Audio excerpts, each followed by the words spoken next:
Chapter 64. Zhu Q. The woman's words were not yet finished, when suddenly, her expression changed, her eyes revealing her shock. Unaware of when, she had already lost sight of the little girl's figure in the wooden tub before her. Yet, just as she was about to search the spacious room, she sensed a power pressure that made her shudder. However, her shock only lasted a moment, and quickly calming down, a laugh filled with contempt left her mouth. She's a gold core stage martial artist, a great fifth-ranked doctor. For an insignificant ordinary person to try to harm her, they must be dreaming. Then just as the spiritual power in her body started to circulate, cold to the bone icy invisible needles fiercely shot towards her. The woman's face showed the hint of a sneer, and suddenly, her spiritual power burst out. In a flash, those invisible needles melted and disappeared. The next moment, she once again released the pressure of her spiritual power, and following that, a groan was heard from a corner of the room. Hush's figure was slowly revealed, wearing a white nightdress with a pale complexion. A trickle of blood flowed from the corner of her mouth. That woman saw Hush's sorry figure and miserable countenance, and the smile on her face increased. An insignificant person like you wanted to injure me, you're simply overestimating your capability. At this time, Hush's meridians were extremely painful, even more, her chest felt like it was burning.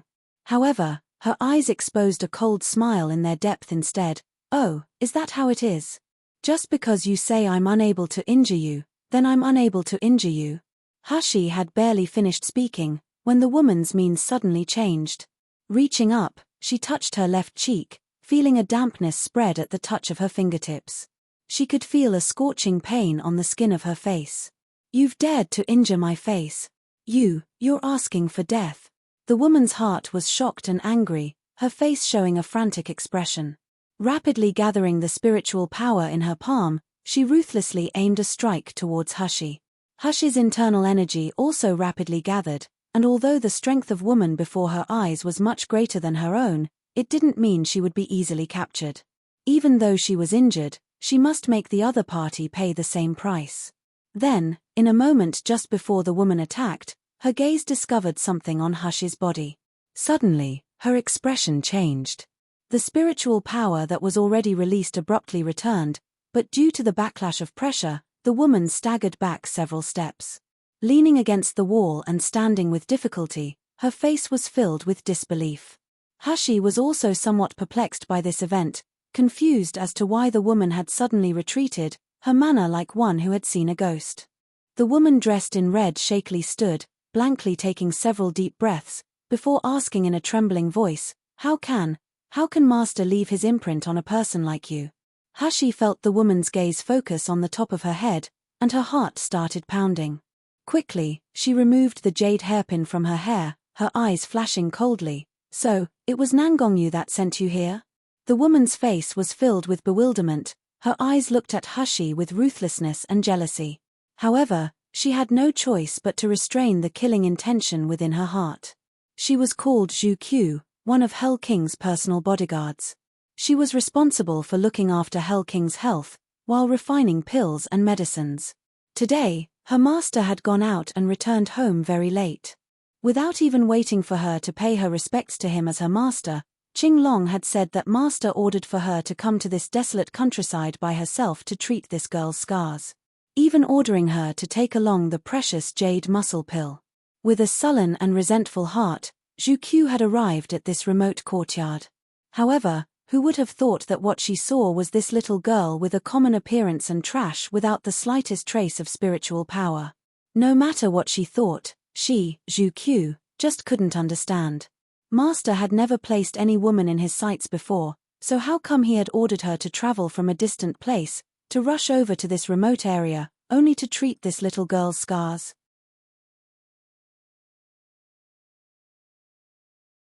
Chapter 65. You like Nangongyu. She had originally wanted to teach this little girl a lesson, make her suffer a bit, and then warn her to stay away from Master. However, she unexpectedly saw Master's spiritual power imprint on her body. Darn! How can Master treat such a girl favorably? Who does she think she is? At this moment, Zhu Q was itching to dismember this shameless girl's body, that dared to seduce her master, into 1,000 pieces. However, The master's imprint can be said to be his warning and protection, so if, just a moment ago, her palms really had struck that girl, master would have certainly known. And no one wanted to know what kind of terrible punishment master would give. Zhu Qiu took a deep breath, slowly restoring her tranquil appearance, and unhurriedly said, Zhu Qiu came to offer a gift on behalf of master to heal young miss. Zhu Qiu, 1. Qing Long. As expected of Nangong Yu's people. The coldness in Hush's heart intensified, but even so, her face remained indifferent. Oh, then your healing skill must be really extraordinary. Just a moment ago, didn't that palm of yours want to kill me? Could it be that Dr. Zhu Qiu has the ability to revive the dead, helping you find a way out of an impasse? Otherwise, what explanation would you give to your master if you killed me? Hush's eyes narrowed slightly in silence when Zhu Qiu coldly replied, I'll warn you now, don't even think about telling master about today's matter. I've been accompanying master since I was a child, you're just a stranger close to master by chance. He at most only sees you as a pet he can tease. You tell me, if you tell him, will he believe you or me? Even if I had lost control and accidentally killed you before, do you really think master would punish me for an insignificant person like you? Finished speaking, she took out a porcelain bottle and threw it to Hushi, warning in a cold voice, remember, stay away from my master. Master is not someone an ant like you can covet. Hushi's cold eyes looked at her contemptuously, and with a disgusted expression, the tip of her brows suddenly raised. With a slight smirk she said, you like Nangong Yu, right? Zhu Qiu's face turned white, her voice suddenly shrill. You talk nonsense. Oh, I hit the mark. Hushi leisurely said, I wonder though, does your master know the thoughts you have towards him? You shut up. If you dare babble nonsense again, whether you believe me or not, you'll what? You'll kill me to silence me? That depends on whether you have that ability.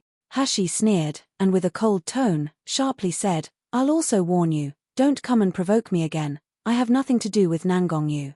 I'm too lazy to care what thoughts you have towards Nangong Yu, but if you threaten me again, then don't blame me if I find your master to tell him about your secret. Now, you can get lost. At the moment Hushi said get lost, her body released a sudden power pressure that could make people tremble. This wasn't a top-ranked suppression technique, it was like the automatic imposing manner a person in a high position of power developed with experience. Zhu Qiu was so intimidated her complexion whitened, her feet subconsciously retreating a step. Once she realized what she was doing, her body immediately started to shake in anger. She was scared of this ordinary person. This woman should simply die 1,000,000 times. 1. Zhu Qiu's name means vermilion bird. In previous chapters, Qing Long was introduced, his name means azure dragon. In Chinese culture the azure dragon and the vermilion bird are part of the 4 mythological creatures, with each beast representing a cardinal direction, a season, and an element. The other 2 mythological creatures are white tiger and black tortoise.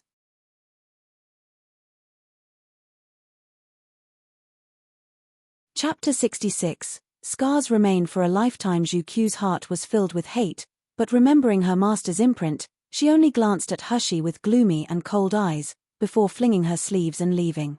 It wasn't until Zhu Qiu's figure and scent had completely disappeared from the room, that Hushi finally couldn't bear it any longer, vomiting out a mouthful of blood. Her already pale face lost even more color, becoming paler.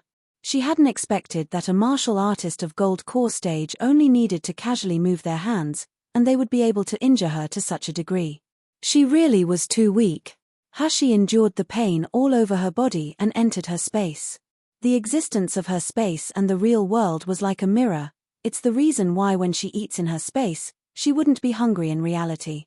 Therefore, when her consciousness entered her space, she was still wearing a thin blood-stained nightdress, her complexion unsightly due to the heavy injury. The rich spiritual energy in her space fused into her body, soothing the pain Hushi felt, helping her to relax a lot. Although Dan Dan was in the Shumi Palace, it was still able to know all that happened in the space, so when Hushi returned injured, it suddenly started crying loudly, Mother, are you in pain? Does it hurt? Dan Dan is useless, I can't do anything to help Mother. Hushi's face held a helpless expression, yet her heart was somewhat touched. Good Dan Dan, wait until you can come out, then you can help Mother. When Dan Dan comes out, I will help Mother beat that bad person. Whoever dares to bully Mother, Dan Dan will make him humiliated. Its soft and immature child voice was full of anger and hatred. So much so, that Hushie was able to imagine a child with its small fists tightly clenched and pouting cheeks, swearing an oath with an adorably angry appearance. The depressed feeling in her heart suddenly lessened. She arrived at the edge of the 9th secluded spirit spring, drinking some of the spring water. The burning pain in her meridians disappeared in a flash, like cooling water across a burn, making her sigh in comfort.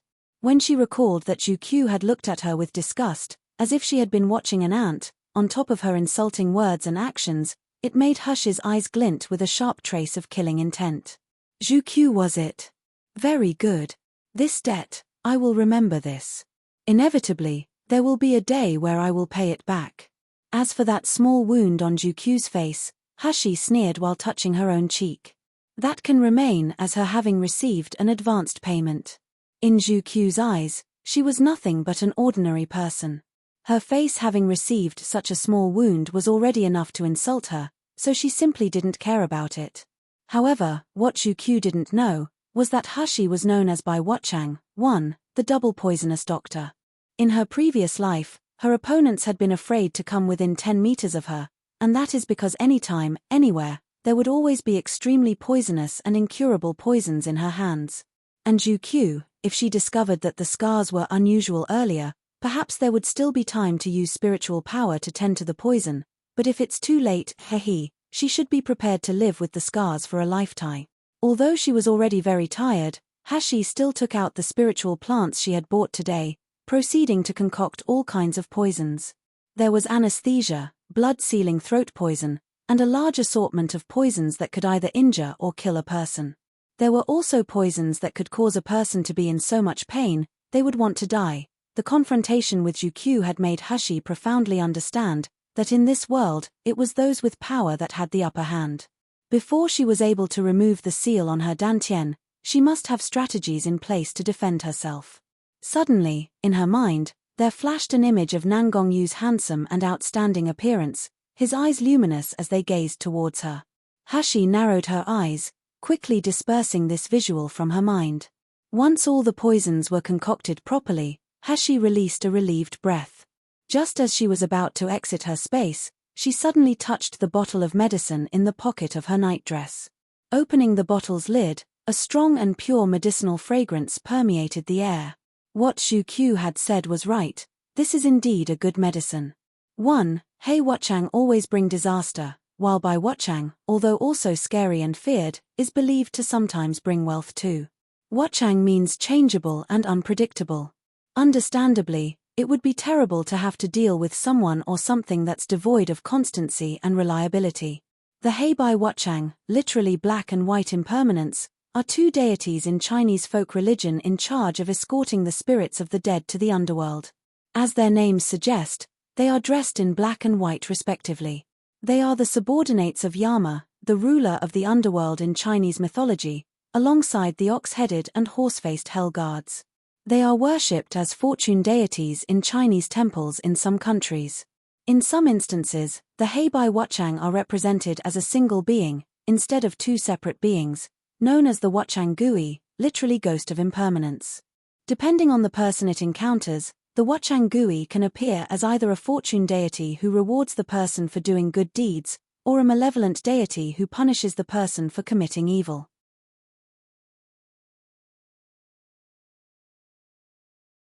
Chapter 67. The legendary Hell King. Hushie smelled it and disdainfully curled her lips, throwing the bottle towards Shumi Palace, so arrogant, and yet it's only a second-rate medicine, the quality not even achieving complete fusion. Dan Dan, I'll give this to you to eat. Dan Dan happily swallowed the medicine, shouting frankly that it still wanted more. This little guy, from head to tail and from top to bottom, really is an eater. Wanting to eat the sword and spirit tools, spiritual plants and magic pills, it also wants to eat properly cooked food. It eats so much, yet why doesn't it show even the tiniest sign that its shell will crack? Does it want to make her bankrupt? Hushie helplessly came out from her space, secretly praying in her heart. She only wished that when Dan Dan hatched in the future, It wouldn't be so spoiled, otherwise, she would become penniless.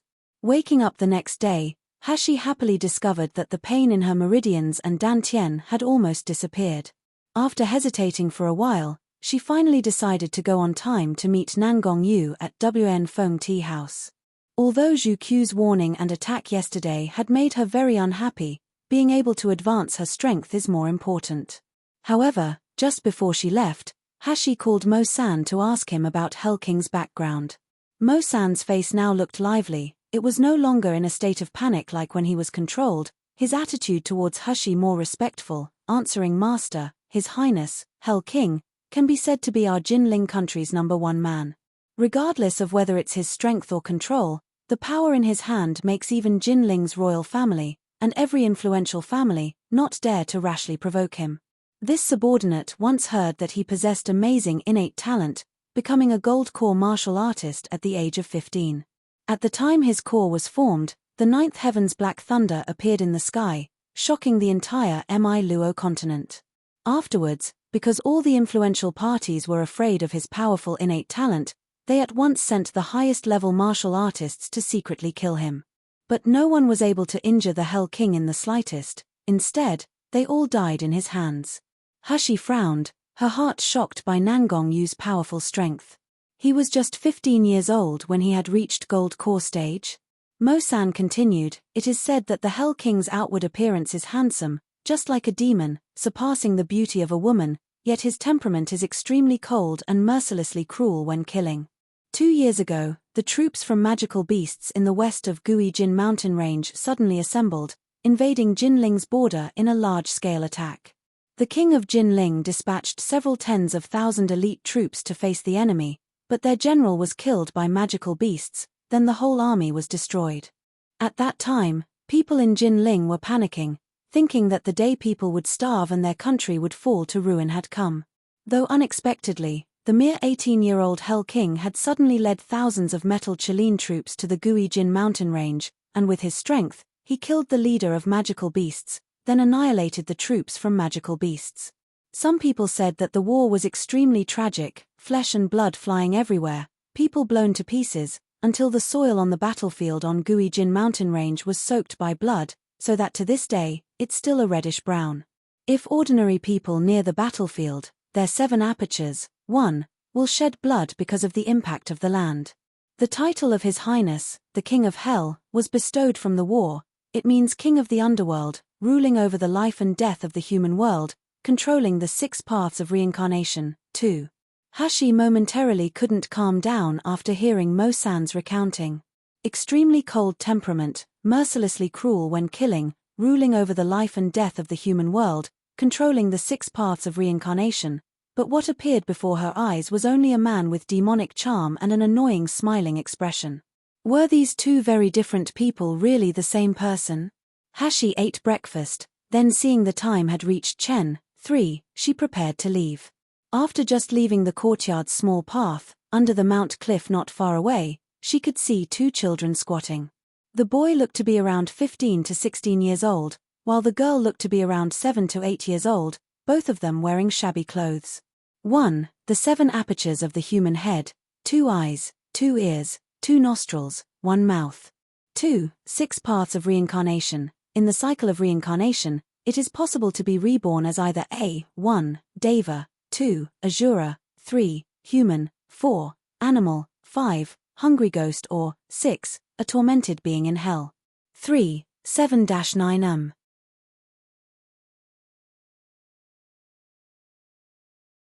Chapter 68. The brother and sister pair. With a glance, Hashi was able to recognize the 2 people as being the brother and sister pair that she had saved in front of Ji Sheng Hall yesterday.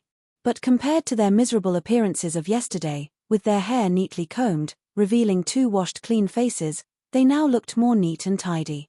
Although the youth's stature was thin, his eyebrows were like swords over starry eyes, while the little girl's face was carved with powder, and combined with the jade-colored outfit she was wearing, it looked absolutely adorable. Together, they stood up when they saw Hashi approaching, 2 pairs of bright eyes looking at her earnestly.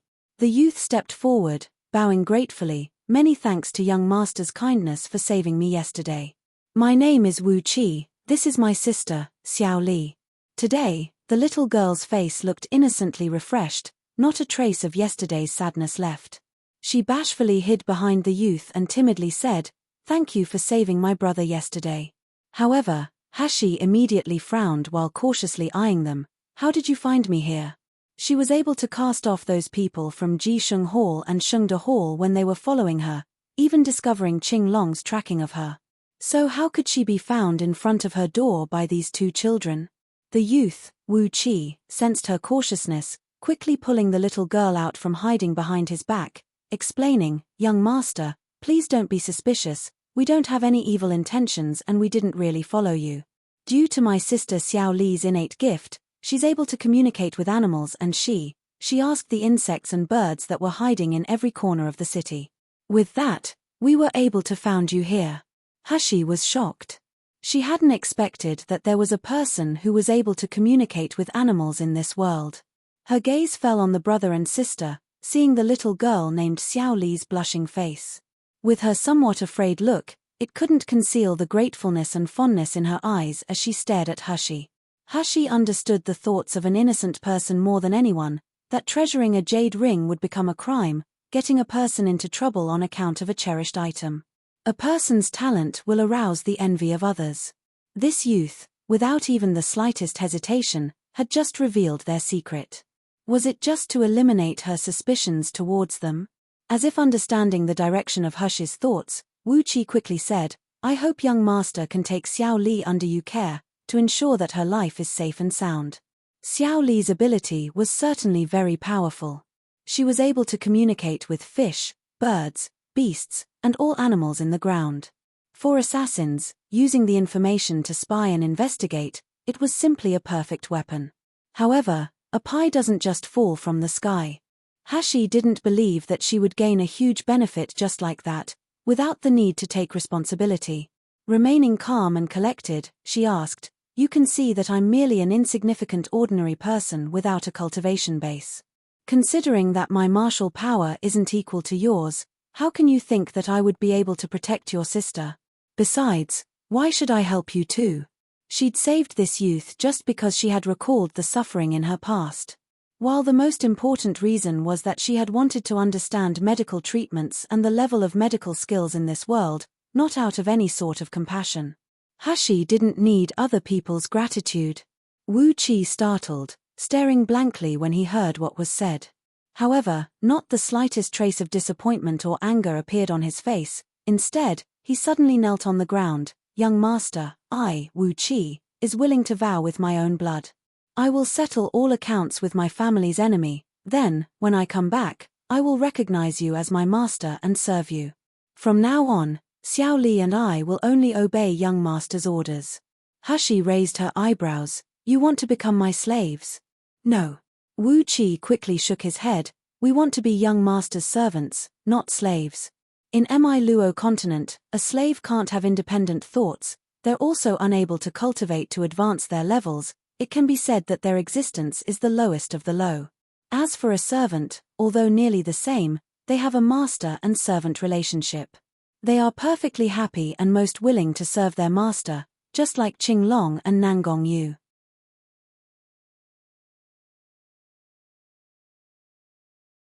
Chapter 69. To devote one's life. Saying that, Wu Qi took out 2 dark green transparent tablets with faint streaks of dark red jade, handing them over to Hashi. "These are my and Xiao Li's life jade tablets, they're refined from our blood.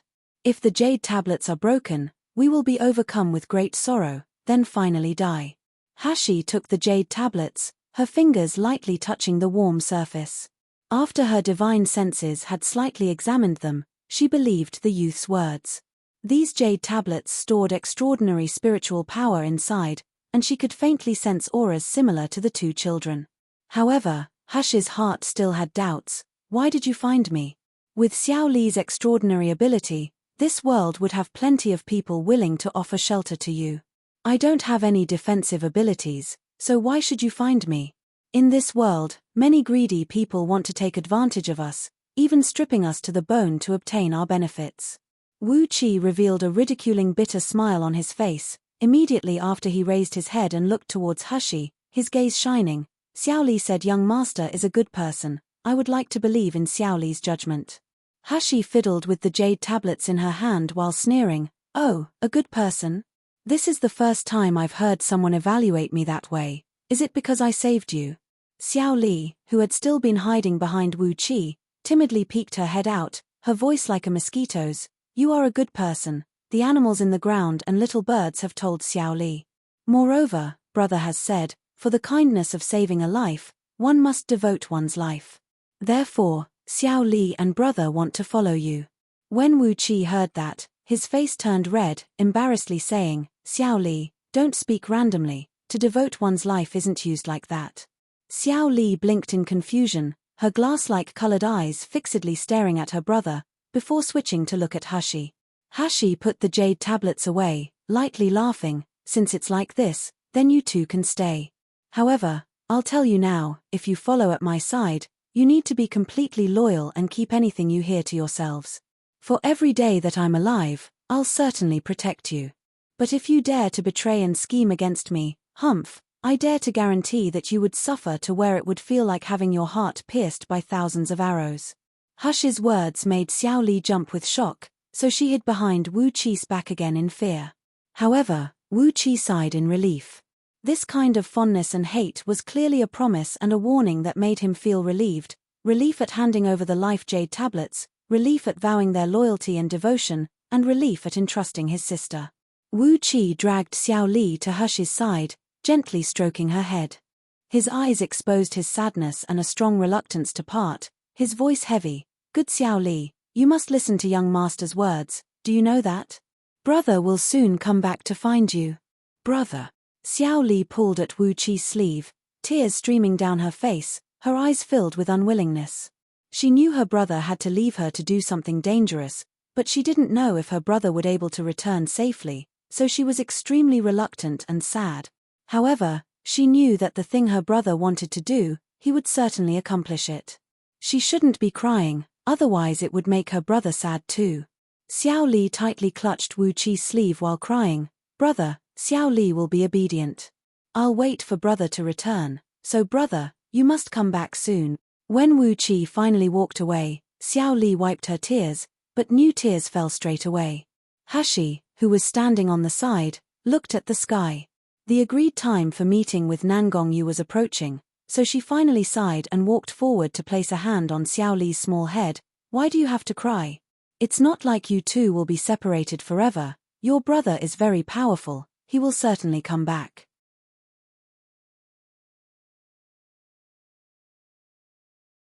Chapter 70. You're not allowed to call me your highness. Hell King. After this youth called Wu Qi had recovered from his injury, Hashi had examined him but was completely unable to detect his cultivation base.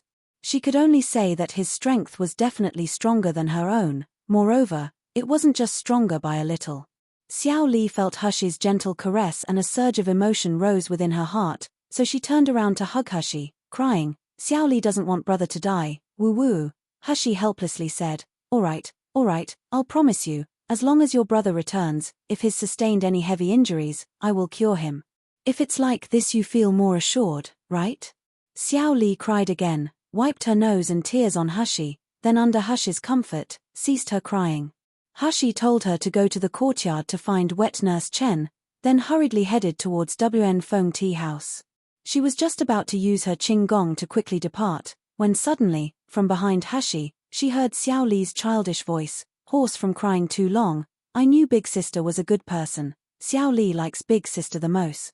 Hashi's foot stumbled, causing her to nearly fall to the ground. To be able to communicate with animals and so on, it's good to use it against an enemy, but to use it on her, that's too troublesome. She wouldn't have any privacy. Hashi arrived at Wn Feng tea house in a hurry, where Nangong Yu was already waiting. Seeing the picturesque appearance of a youth dressed in white clothes and a fur coat slowly walk over, Nangong Yu's originally indifferent eyes suddenly shone bright. Even the corner of his mouth lifted into a slight smile.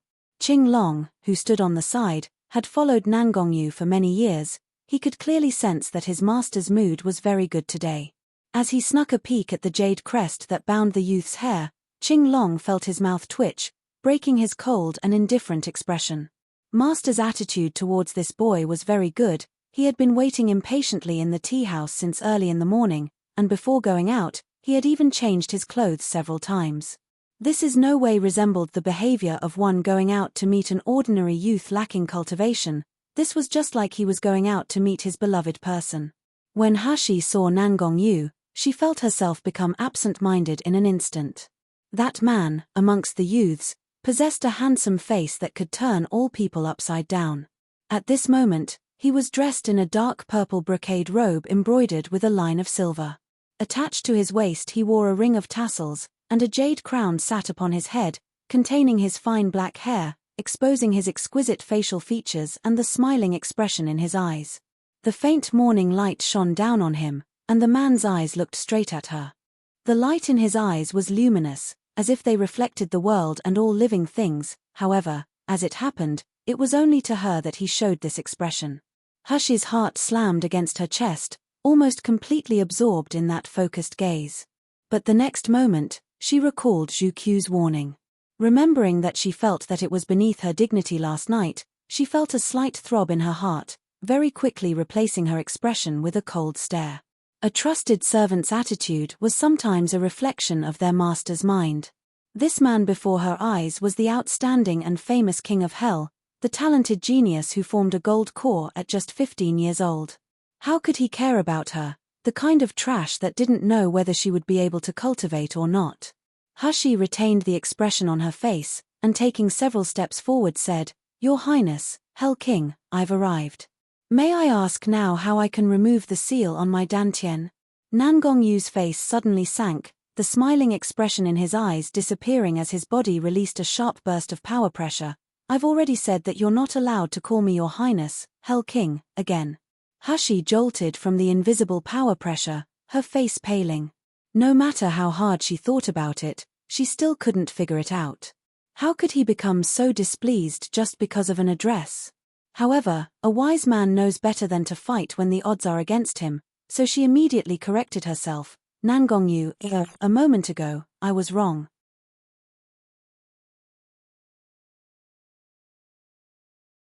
Chapter 71, 5th rank Yuan Yang fruit. Once the words had left her mouth, she despised herself for acting so servile to curry favor.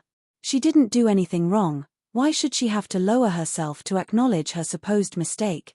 Nangong Yu's expression lightened slightly as he released a faint laugh. "In the future, if you repeat your mistake, this king will certainly not forgive you easily."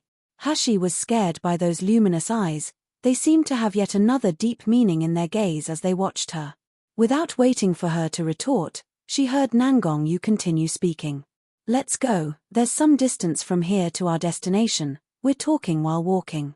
Nangong Yu's cultivation base had already reached the stage where he was able to fly. However, Hushi was just an ordinary person. Furthermore, there's a rule in Yangjing City that forbids martial artists from large-scale fights, as well as an order banning them from disturbing people by flying in the air. Therefore, the two of them walked side by side as they leisurely exited the tea house into the street. Nangong Yu looked tall and handsome, graceful and outstanding, while Hushi looked elegant and refined, a pure and bright youth. The two of them walking together naturally became a grand view, able to attract the attention of all living things. Passers-by who were coming and going occasionally turned their heads as they walked by them, their stunned gazes firmly attached to the pair. It even was to the point where they would walk right into a wall, completely unaware of their surroundings. If you want to remove the seal on your muddled dantian, you need a young object. In this world, a young object is very difficult to find, but fortunately, the power of your seal has gradually weakened. Now you only need to find a fiery young object at its peak, that will do. The effect of a 5th rank Yuan Yang fruit, 1, is more than enough. Yuan Yang fruit. Even though Hushi knew almost nothing about this world, she did know about 5th rank spiritual plants. Their value was so high, that no matter how much yuan she has, she would still be unable to obtain one. Nangong Yu saw her anxious face, and looked left and right before he continued speaking to her. "Do you know the Ouyang family?" Hushi's expression stiffened, and shaking her head, she whispered, "I didn't even know you were the famous Hell King. How can I know who the Ouyang family is?" Nangong Yu leaned his head closer as he looked at her, saying meaningfully, in the country of Jinling, the Ouyang family, Nailan family, and Murong family are the three great influential families. The master of the Ouyang family, Ouyang Zhixiong, controls hundreds of thousands of troops and horses, and was bestowed the title of the mighty general. It could be said that no one in Yangjing city doesn't know who he is. Hashi grew flustered under his gaze, and quickly said, "What does all this have to do with me?" Nangongyu slightly laughed. Although fifth-rank spiritual plants aren't regarded as high-level, but because of the Yuan-Yang fruit's particular attribute, they are very rare. It just so happens that Ouyang Zhixiong has 2 Yuan-Yang fruit in his hands. Hush's eyes suddenly brightened, then immediately after, she frowned. Since Yuan-Yang fruit is so precious, and Ouyang Zhixiong a famous general, how could it be possible for him to easily sell Yuan-Yang fruit to me? Not to mention, she couldn't afford to buy such a precious thing. Of course he won't sell it. Nangongyu shook his head. However, Ouyang Zhixiong only has one son, Ouyang Haoshuan. He was considered a genius amongst his peers, as at only 26 years old, his cultivation base had already reached gold core stage. Unfortunately, a year ago, when he was cultivating in Magical Beast Forest, he was attacked, and not only was his cultivation base completely crippled, even the muscles and tendons throughout his body were severed. Ouyang Zhixiong had invited doctors from throughout Jinling, even seeking help from the Doctors Association, but he still couldn't find anyone capable of treating Ouyang Haoshuan's illness. Ouyang Haoshuan is the only direct bloodline descendant of the Ouyang family, so if he dies, Ouyang Zhixiong's position as the family's master will likely fall to a distant relative. Therefore, Ouyang Haoshuan's illness isn't limited to his own life and death, it also affects the fate of the whole Ouyang family. You tell me, which would be more important, 2 insignificant Yuan-Yang fruit, or the fate of the Ouyang family? 1. Yuan-Yang Yuan can mean first, origin, while Yang can mean son, male.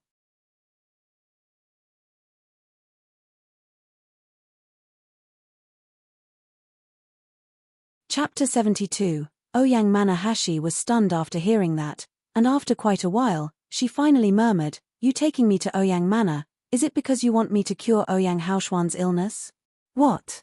You don't have any confidence you'll be able to do it?" Nangongyu smiled sarcastically. "If you don't have the ability to cure Ouyang Haoshuan's illness, we better return home now, before it's too late. Afterwards I'll just find another Yuan-Yang fruit for you." Nangongyu's implications were barely spoken, yet Hashi had already raised her eyebrows, her elegant face filled with confidence as she proudly asked, "Who said I didn't have any confidence? I can't cure a mere meridian fracture." As the girl disguised as a youth said these haughty words, her beautiful phoenix eyes narrowed slightly, bursting with a silvery purple light. Those dazzling eyes were like a whirlpool, firmly attracting Nangongyu's attention. Curiously extending his hand, he gently held Hush's wrist as he softly asked, "Yesterday, I sent my people to give you medicine, have you used it?" Finished asking, he lifted Hush's sleeve to see her arm. Who knew that he had asked the wrong question, as once he asked it, Hashi recalled the unpleasant experience from last night. Her expression cold, she quickly withdrew her hand. "Don't trouble yourself. Just a small insignificant injury means nothing to me." That's right, whether it's the Hashi of her previous life, or the Nailan Hashi from this present life, she has long since become accustomed to these types of physical injuries, so they meant nothing. She has always managed everything on her own, so she doesn't need concern from other people now. Nangongyu's eyes darkened, wanting to argue with her, but seeing her stubborn face he sighed, secretly transmitting his voice into her mind instead. "Remember, don't reveal your identity as Nailan Hashi. Nowadays, Ouyang family and Nailan family hate each other to the bone. If they knew of your identity, it's unknown whether we would be able to get the Yuan-Yang fruit or not." Hashi frowned, and just when she was about to ask what grudges the two families held, Nangongyu softly interrupted, "We've arrived. Ouyang Manor." At this moment, in Ouyang Haoshuan's room, the door and windows were tightly closed, the entire room circulating a strong medicinal smell. The air was stale, making people feel nauseous. The inside of the room was filled with specks of candle light, also several priceless night pearls. But due to the lack of sunshine, the room was still pitch black, carrying an oppressive feeling that made a person feel suffocated. Currently, Madame Ouyang sat on the short couch beside the bed, her hair messy, eyes red and swollen, with medicine stains not yet wiped up on her clothes. She watched her son on the bed who had been tortured like a puppet, begging while crying grievously, "Haoxuan, mother begs you to obediently take your medicine, all right? If you don't take these medicines, your 5 viscera and 6 bowels will soon become exhausted and you'll die." On the bed, Ouyang Haoxuan's face was dejected, his beard had grown long and unkempt, making him look ragged, while his eyes were sunken in. His entire person was brimming with a depressed aura of one nearing death. He laughed loudly when he heard what was said, his hoarse voice carrying despair. "Mother, I also beg you, just let me die.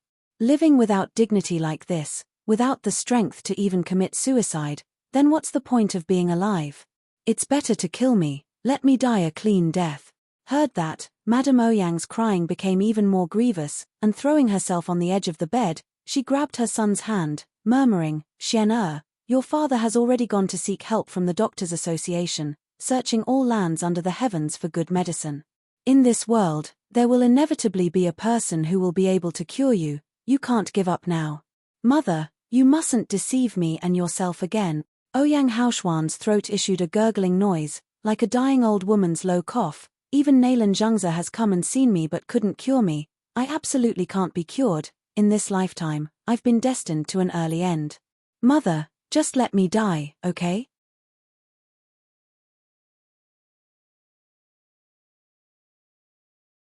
Chapter 73, Ouyang Haoxuan's despair. "Mother only has you, this one child." Madame Ouyang wailed, grabbing Ouyang Haoxuan's hands. She didn't want to let go. "If you die, what about mother? What about your father? Xian those people who harmed you still haven't received retribution, and now that Ouyang family's relatives are eager for you to die, are you truly willing to die cowardly like this? Are you in such a rush for your parents to be so full of sorrow and hatred?" Ouyang Haoxuan stayed expressionless, his blank eyes projecting his despair while unwilling tears gathered. Previously, he was Ouyang family's most dazzling genius. Other people looked up to him, envied him, admired him. He was the pride of his parents. He was also Ouyang family's future hope. However, in the blink of an eye, that genius had crumbled into dust. The fine jade was covered in dust and shattered into hundreds of pieces, his cultivation base and body becoming crippled, turning him into a person who couldn't even take care himself. Every day, besides lying down on the bed, he couldn't do anything. He even needed other people's hands to help him eat, to avoid the food spilling. He has been restricted to laying down in this dark and stale-smelling room for more than a year already. In this 1 year, he has lost all his pride, lost his dignity, and lost his will to live. Every day, he only longed to die quickly, rather than live life like a dead person. However, his mother's words ignited the hatred and wrath lurking deep down in his heart.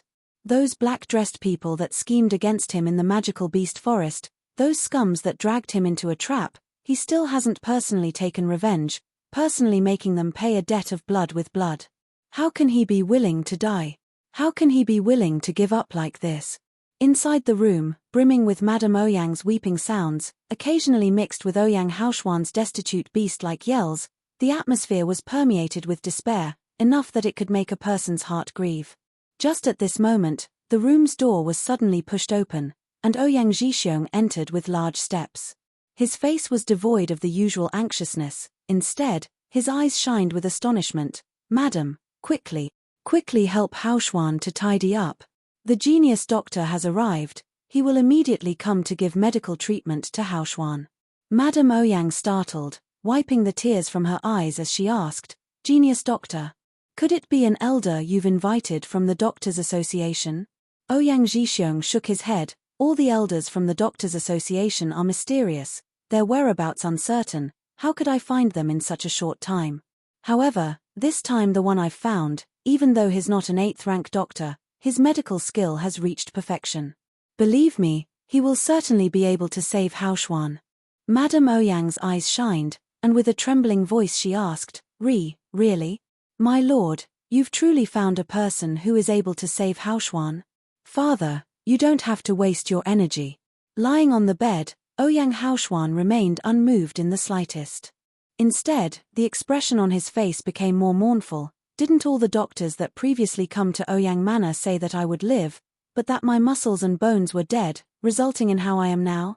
His mouth opened a crack, and chuckling, a sinister expression spread across his face. Every one of them fled after taking my pulse, especially Jin Ling Country's #1 majestic, highly skilled doctor, Naylan Zhangzi. After he diagnosed me as incurable, he unexpectedly withdrew my engagement between our Ouyang family and his Naylan family. Even more, the news that I had become a crippled person spread everywhere, making me a laughingstock throughout Jin Ling. Ha ha ha. Indeed, he's the country's highly skilled doctor, a very good doctor. When he mentioned the Naylan family, Ouyang Zhixiong and Madame Ouyang right away started gnashing their teeth with loathing. Because of their political connections, and because of Madame Ouyang and Madame Naylan's handkerchief friendship, the two families had made an agreement for Ouyang Haoshuan and the second Miss, Naylan Feishue, to marry when he was of marriageable age. Handkerchief friendship, used to describe childhood friends, or friends who share everything, happiness and sadness.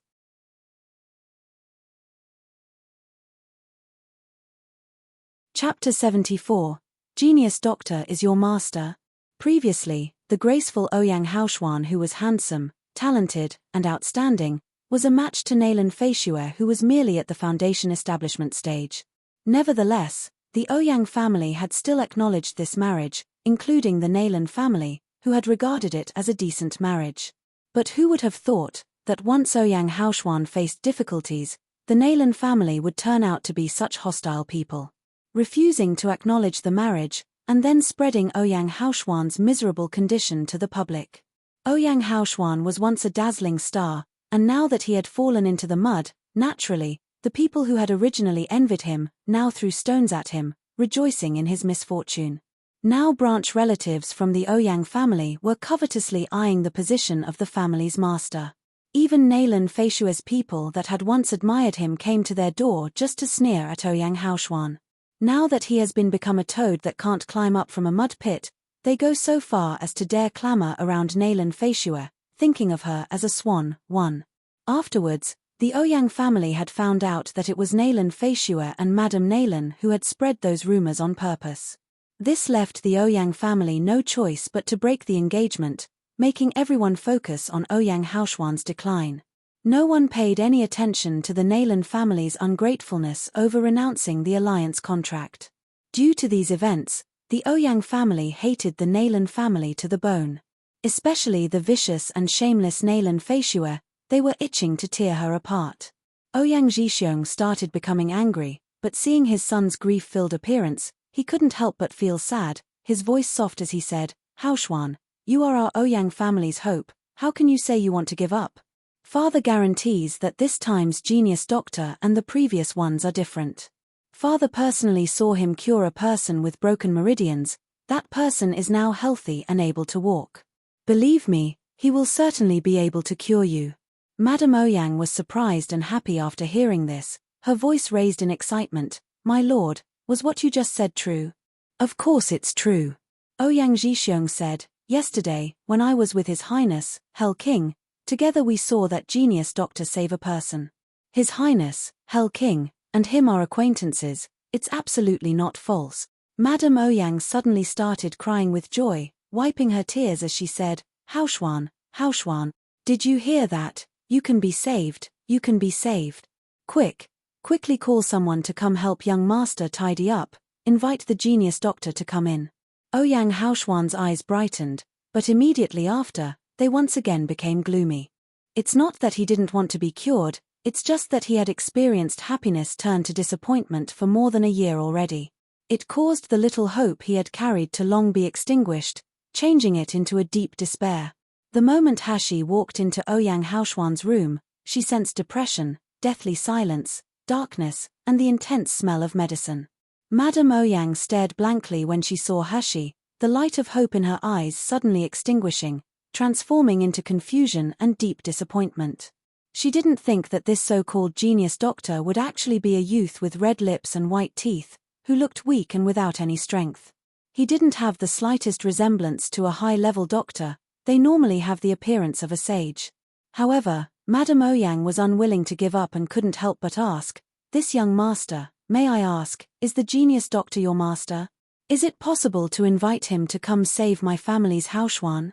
Ouyang Zhixiong's complexion changed. He glanced at the smile that wasn't a smile on the face of His Highness, Hell King, and quickly took a step forward to stop Madame Ouyang. Madam, don't talk recklessly, this is the exceptionally talented young genius doctor. Madame Ouyang jumped in shock, and as her heart brimmed with despair and disappointment, tears gathered in the corners of her eyes.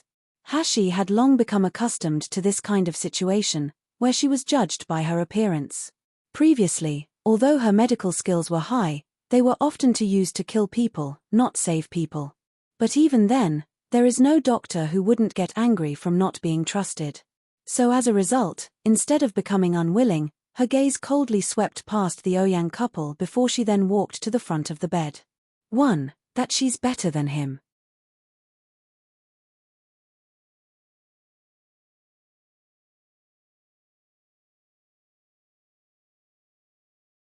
Chapter 75. If it can be treated.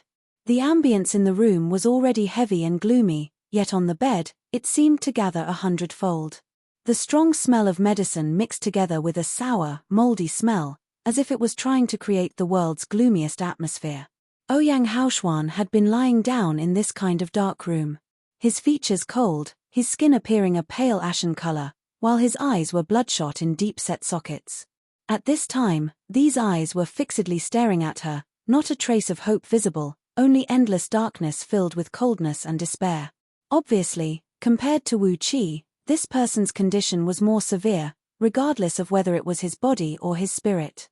Hashi focused, grabbing his wrist to take his pulse. Once she took his pulse, her eyebrows furrowed. Just like she thought, Ouyang Haoxuan's illness, compared to Wu Qi's, was several times more severe. The meridians throughout his body appeared to be fractured, while several fractures were in extremely crucial places. Once they were severed, forget about only losing spiritual power, just normally sitting or standing up to walk would be unachievable. And most importantly, there was the trace of a highly toxic poison within Ouyang Haoxuan's body, causing his meridians to wither day by day. The poison that resided in his body was the kind that if he attempted to use his internal energy, the poison would feed off it, gradually increasing and spreading. So although fractured meridians would cause the body to be unable to operate and cultivate, a martial artist used their internal energy to live, how could they stop using that? Thus, this poison would keep accumulating until it spread throughout the body, eventually entering the dantian. Hashi didn't know what kind of poison it was, but she thought that the person who used this poison to sever his meridians was extremely sinister. That person not only wanted to make Ouyang Haoxuan fall, but wanted to make him suffer endlessly painful torture before he died. Now, Ouyang Haoxuan's meridians were already withered, close to the extent of being completely blocked. If it was just a few days later, perhaps even she would have been unable to do anything about it. As he laid on the bed, Ouyang Haoxuan saw the youth's grave face, causing him to clench his hands for a moment without loosening them. He couldn't help but sneer, and with a hiss in his voice said, "Don't waste your energy, since you're unable to treat me then you should quickly get lost, don't come again to Ouyang Manor to swindle us." At this moment, Hashi had already finished taking his pulse. Withdrawing her hands while looking at the man's face filled with anger, she laughed coldly. "Oh? Then if I can treat you." Ouyang Haoxuan was speechless, his expression sluggish as he felt himself being looked at by those cold eyes, his entire body freezing. Ouyang Zhixiong quickly said, "Genius Dr. Shi, as long as you're able to cure my son, my Ouyang family is willing to agree to any of your conditions." Hashi tapped her fingers on the table, then turned her head to look around, and suddenly, in a heavy voice said, "Open all the windows, remove this thick bedsheet, and extinguish all the candles. I need this room to be bright with daylight." Madame Ouyang and Ouyang Zhixiong jumped in shock. Madame Ouyang immediately crying out in fear, "Absolutely not, ever since Haoxuan fell ill, with only a slight breeze and sunshine, his whole body will ache incessantly and spasm as dark spots appear on his skin. Are you really a genius doctor? Could it be that you want to kill my Xian'er?" At this time, even Ouyang Zhixiong was bewildered, not daring to speak. However, Hashi only sneered, and suddenly taking out a medicinal pill, she stuffed it into Ouyang Haoxuan's mouth. "I assure you, even when he is blown by the wind or exposed to the sun, he'll be all right. You can all either choose to believe in what I'm doing, Or just find someone better qualified than me.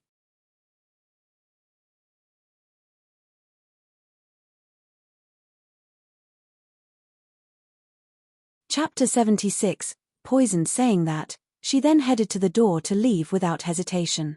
Nangongyu saw her eyes shine with a self-confident light, while his eyes reflected an expression of happiness.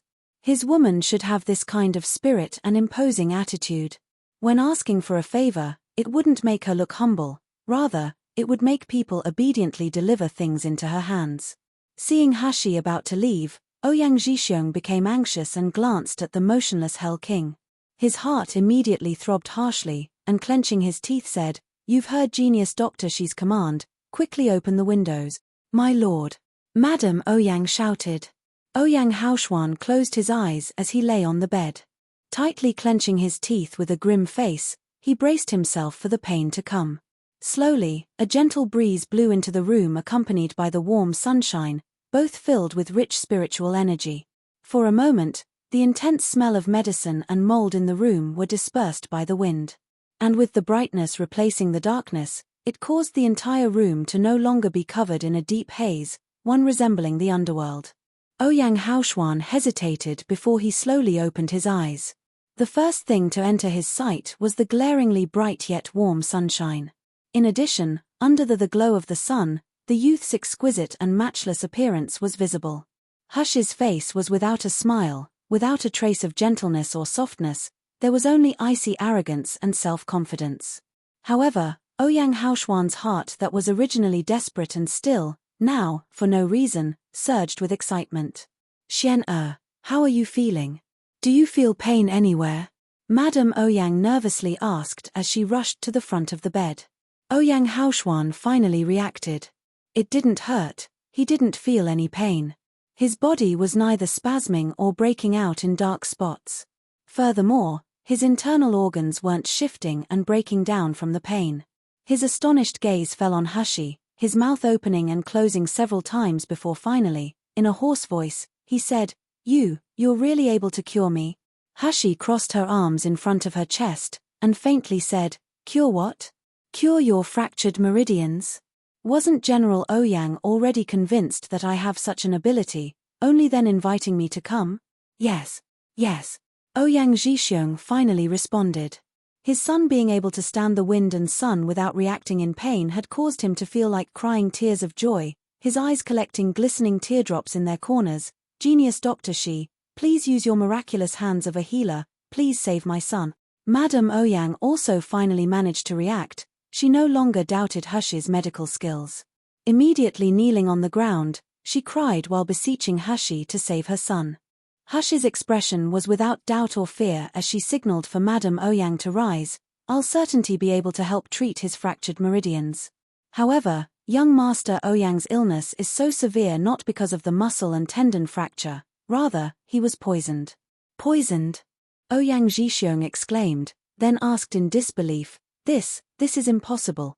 Previously, we had invited countless doctors to diagnose and treat Haoshuan, but not one of them gave even the slightest indication from their examination of Haoshuan that he was poison.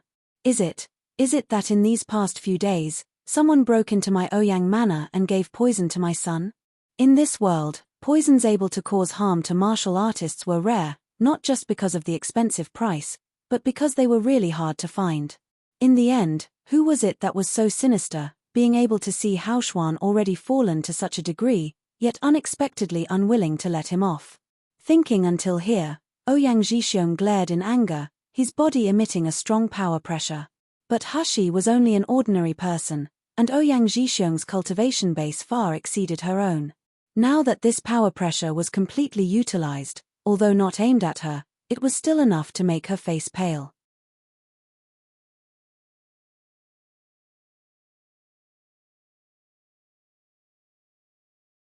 Chapter 77, Medical Treatment. Just at this time, Nangongyu walked to her side, his tall figure enveloping her, like he could protect her against his chest. In the blink of an eye, Hashi felt the power pressure on her body disappear, her pale complexion returning to normal. She raised her head and as her eyes came into contact with his, she suddenly thought that his eyes were beautiful. Her reflection visible in his star-filled eyes, his burning gaze nearly melting her. Hashi suddenly lowered her head, took a deep breath, then looked towards Ouyang Zhixiong. No, young Master Ouyang has been poisoned for a very time, it has been at least a year and a half. If my guess isn't wrong, this kind of poison has a 90% possibility of being what caused young Master Ouyang's meridians to be severed in a flash when it was administered into his body. Ouyang Zhixiong stared blankly, immediately asking, what kind of poison is that? Even a fourth-rank doctor couldn't detect it. In this Mi Luo continent, when a low-rank doctor examines a sick person's body, they rely on their spiritual power to do the examining.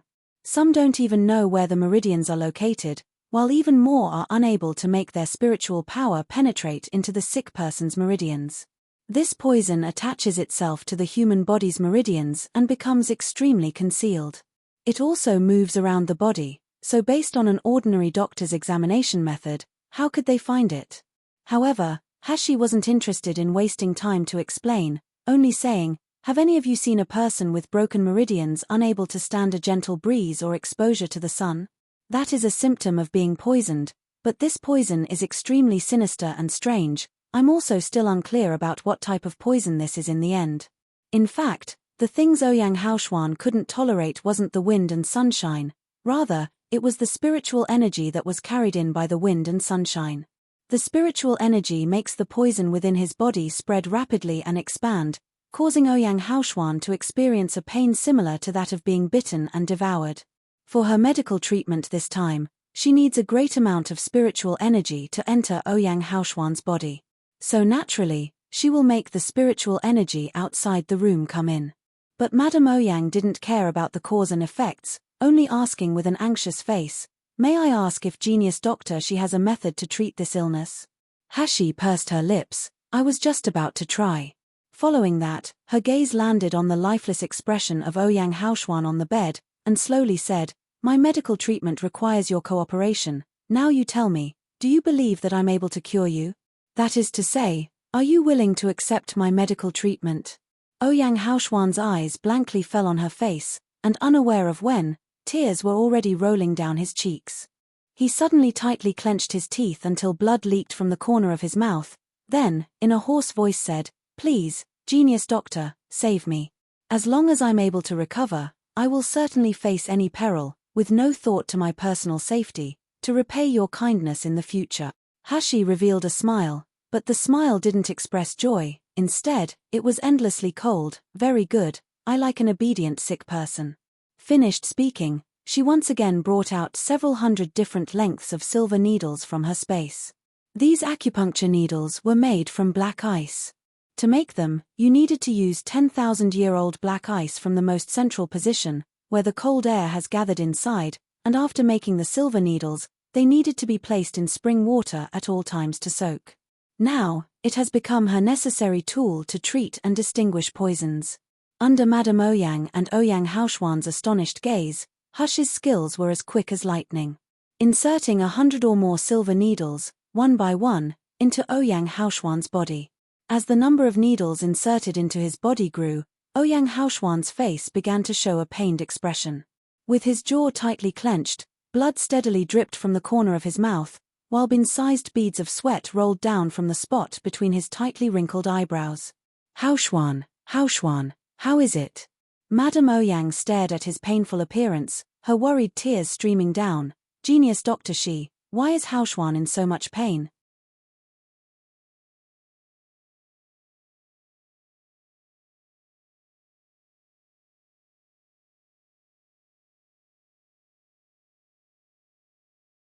Chapter 78. Not enough spiritual power? Then I'll give you mine. Mother, I'm all right. Ouyang Haoshuan chuckled, his voice hoarse. This was the first time he had really laughed. He was brimming with incredible surprise and hope. Mother, my hands, my feet, I feel them. So painful. Ha ha ha, I feel them. He laughed and laughed, his tears falling down to mix with the blood on the corners of his mouth and the sweat collecting on his face, giving him a miserable yet sinister appearance. Who can understand the grief and despair of one who originally had boundless prospects as a star, yet could now only wait every day to die as he laid on a bed? His hands and feet didn't feel like his own, he couldn't clench his hands, he couldn't stand on his feet. to live like this, wouldn't it be better to die? But now, he could finally feel his hands and feet. After a lapse of a year and a half, he finally could feel the existence of his forelimbs again. Ouyang Haoshuan cried tears of joy. So what if the cost was great pain? Compared to the despair and humiliation of before, the pain was insignificant. Madame Ouyang and Ouyang Zhixiong's expressions suddenly changed and they wanted to rush over to the bed. Unfortunately, they could only tearfully endure it as they were afraid they would disturb Hush's movements. Hashi finally finished inserting all of the silver needles, feeling exhaustion throughout her body. However, the treatment had just begun. The next part was the crucial point. She discovered that perhaps because the people in this world were all martial cultivators, their bodies could endure more. Resembling tempered and refined magical items, the internal energy running in their meridians was much stronger, so compared to her previous life, it was 100 times more difficult, causing her internal energy to be greatly consumed. Ouyang Haoshuan's body had been slowly consumed by poison for more than a year, causing him to become weak. Otherwise, even for her, being able to finish inserting the whole set of 108 silver needles would be a problem. Next, she had to force the poison out through the silver needles, but this was a very difficult process. You can try to use spiritual power. A gentle and low voice suddenly sounded in her ears. Hashi startled, and turning her head, she saw Nangong Yu's dazzlingly bright handsome face, making her heart unconsciously palpitate. It's impossible. With difficulty, Hashi made up her mind, shaking her head, I'm unable to transfer enough spiritual power. It's not that she hadn't thought of using this method, anyone would think of testing it out first. But if she wanted to hasten the expulsion of the poison, she needed to pour internal energy into the countless meridian branches. During this process, if she missed even one spot, the poison would instantly gather, causing Ouyang Haoshuan's body to explode. Using spiritual power would of course be much simpler and more effective than using internal energy, but she simply couldn't store spiritual power. Depending only on the tiny bit she had to penetrate into his meridians and survive, how could it be enough? Still, Nangong Yu only raised a corner of his mouth, laughing slightly. If I tell you try, I'll naturally ensure a way for your spiritual power to be sufficient. Finished speaking, Hashi felt a wide palm press on her sleeve, and from the palm, a warmth was transmitted through her thin clothing to her skin, making her body quiver and stretch closer. Nangong Yu's low laughter, deep and full of magnetism, reached her ears carrying clear delight. Hushi's face darkened, and just when she was about to step away from him, she suddenly sensed refreshing spiritual power slowly infuse her body. The exhaustion in her body instantly disappeared without a trace, and even her originally dried-up dantian began to stir. In a flash, Hashi realized Nangong Yu's intentions. She only needed to continue the treatment, and if she didn't have enough spiritual power, he would replenish it. That sort of lofty and domineering attitude. Hushi's face reddened, however, she no longer refused. Instead, she concentrated, removing a silver needle that was longer than a foot and slightly thicker than hair from her space.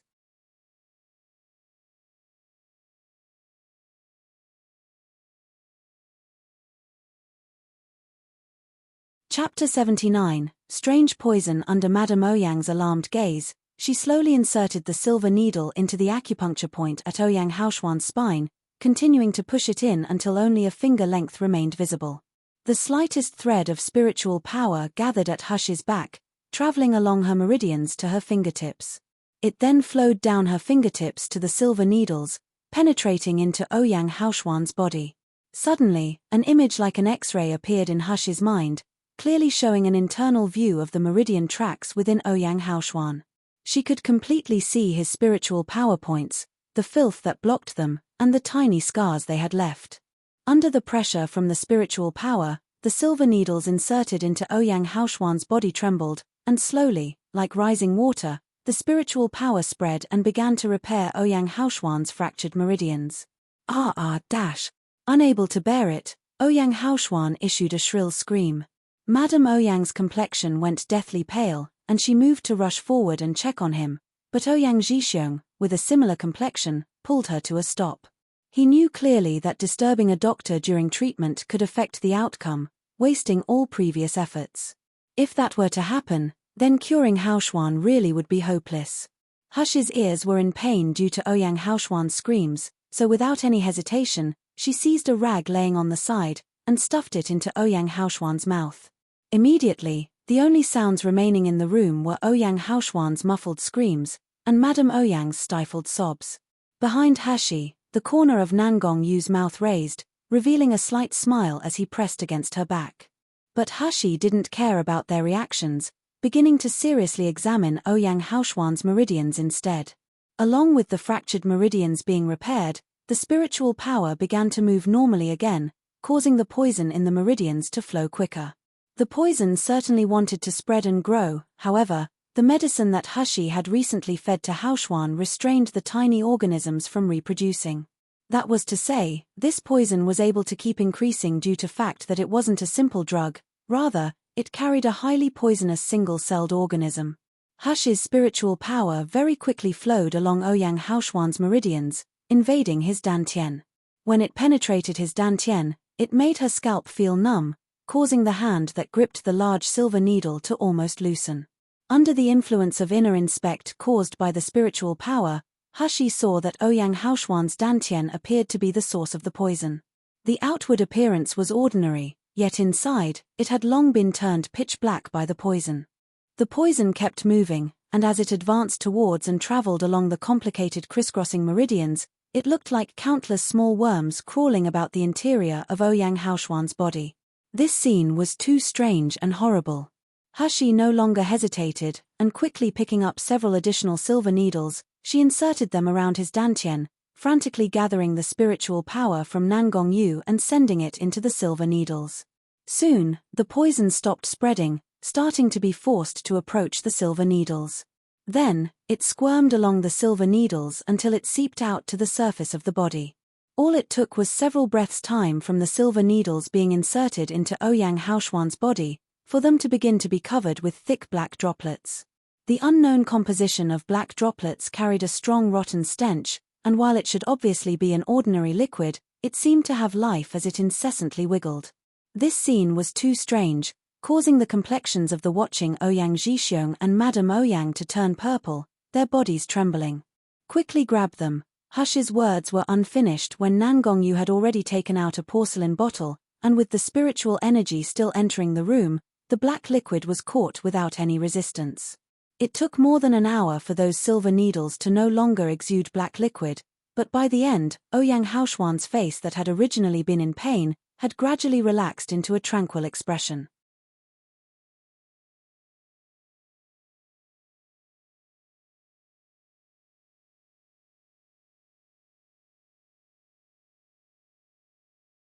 Chapter 80. Compensated kindness. Hashi heaved a long sigh of relief, and began to pull the silver needles out of Ouyang Haoxuan's body one by one. Only after the last silver needle was replaced into her space, did she then remove the rag in his mouth. "How are you feeling now?"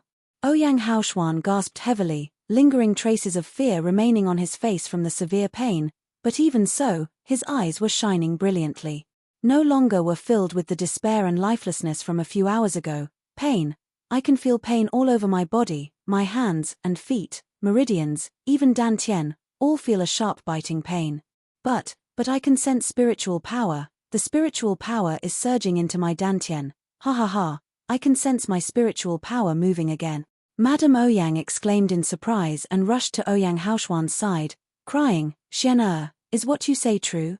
Genius Dr. Xian has been cured." Hashi replied indifferently, "How could it be so easy? The accumulation of poison in his body is very large, it can't be entirely removed in an hour or two. The meridians in his body are also only tentatively repaired. At most, he can only sit, he will also still be unable to walk, and even more, he will still be unable to cultivate."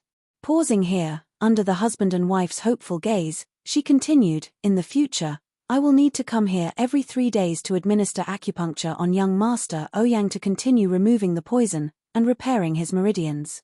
The most dangerous treatment time has passed, there will be no more difficulties when removing the remaining poison. Only that, during treatment, General Ouyang may need to transfuse spiritual power to young Master Ouyang's body to ensure that after the poison is expelled, his dantian won't be exhausted. No problem. No problem. Ouyang Zhixiong repeatedly said, as long as you can cure my son, I'm even willing to deplete my cultivation base. Laying on the bed, Ouyang Haoshuan's eyes reddened. His hand that was being held by Madame Ouyang turned over to hold her hand back. For more than a year he had lived life like a dead person, but it had been even more painful for his parents who loved him and were concerned for him. He decided that in the future he must not become dispirited again, it would only make his parents sorrowful while pleasing his enemies. Hashi took out several medicine pills to help purge the poison and restore energy, giving them to Madame Ouyang. Have him take one every day before he sleeps, it can suppress the poison in his body while helping to nourish his withered meridians. With difficulty, Ouyang Haoshuan stretched out his hands, his eyes filled with glistening teardrops. Supporting himself by holding on to Madame Ouyang, he sat up and looked gratefully at Hashi. Young master, she's kindness has given me a new lease on life. I, Ouyang Haoshuan, will remember this as long as I live. In the future, if young master has any request, I, Ouyang Haoshuan, will tread water and walk through fire, unafraid of any difficulty, as long as I can accomplish it. At this time, Ouyang Haoshuan's cheekbones were deep set and covered by a long beard, and with his face so haggard, his appearance was anything but handsome. However, those eyes he used to gaze at Hashi with were shining, causing Nangongyu to narrow his own in displeasure. Yet Hashi didn't care in the slightest, only coldly saying, "You all don't need to thank me, because for me to expend a great deal of effort to save people is only natural if I have a request. I heard your Ouyang family have yuan-yang fruit." All of a sudden, Ouyang Zhixiong came to a realization as he recalled what Hell King had said before, about him having something the genius doctor was seeking. Quickly, he ordered people to take out his collection of yuan-yang fruit. Yuan-yang fruit was precious and rare, it possessed a powerful effect of assisting people in advancing a rank. But when it was compared to the safety and life of his son, he regarded it as nothing. Without hesitation, Ouyang Zhixiong handed an exquisitely carved jade box over to Hashi. Hashi opened the jade box and suddenly felt a blazing flame directly hit her face, causing her complexion to instantly change. But the next moment, an invisible barrier was set in front of her and a slender hand reached out to gently close the jade box. Then, a gloomy voice sounded in her ears, "Shiyu, be careful. When using yuan-yang fruit, you must first be wrapped with spiritual power, otherwise, you will easily burn yourself."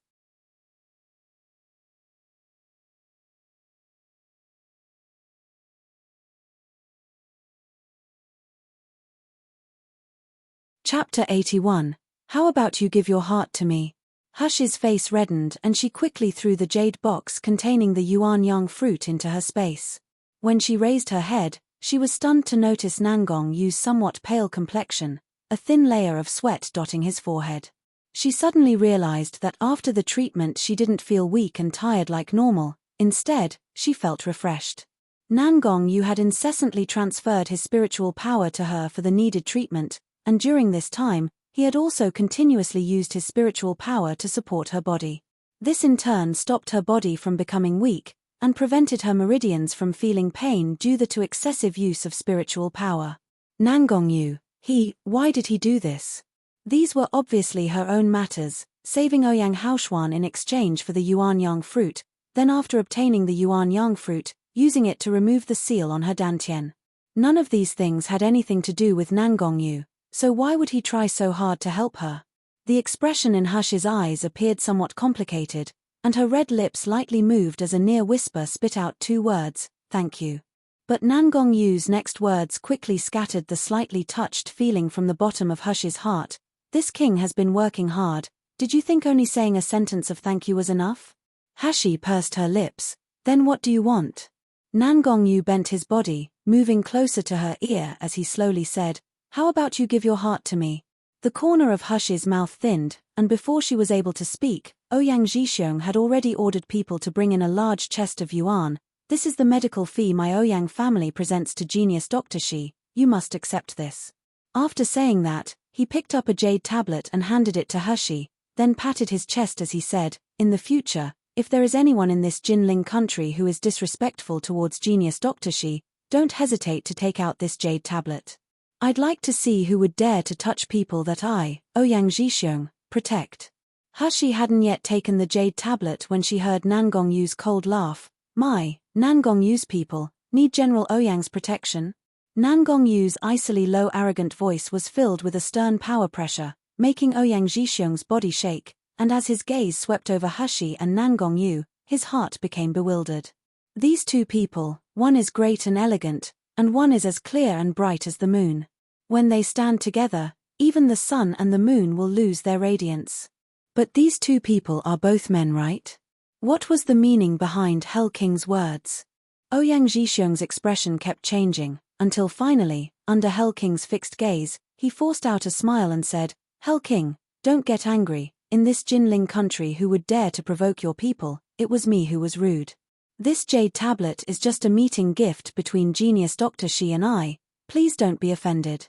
Hashi cast a glance at Nangong Yu, and taking the jade tablet, sneeringly said, I accept the jade tablet, but as for the yuan, that's not necessary. I've said that the yuan yang fruit is what I want, just make it the medical fee. The transaction is now complete, we're even. Finished speaking and without hesitation, she turned around to leave Ouyang Manor. Nangong Yu looked at her confident back with his eyes shining brilliantly, then quickly moved his feet to follow her out. Left behind, Ouyang Zhixiong stood alone as he stared at the empty gate, his emotions fluctuating for quite a while before he then turned around, heading back towards his son's room. Hashi had arrived at the Ouyang Manor early in the morning, and now that the treatment was finished, going by the color of the sky, it was already late evening. She was worried about wet Nurse Chen waiting for her with the evening meal, her heart also somewhat anxious. The internal energy within her body fluctuated, stretching like a shadow as she prepared to use Qinggong to quickly return home. Her figure had barely moved several steps when suddenly, before her eyes, she ran into a wall of flesh.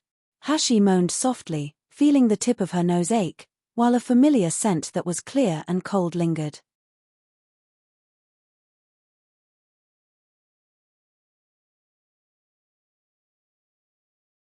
Chapter 82, Unworthy to associate with the man's deep voice sounded in her ear. Little thing, am I a bother to you, for you to go so far as to leave without even informing me?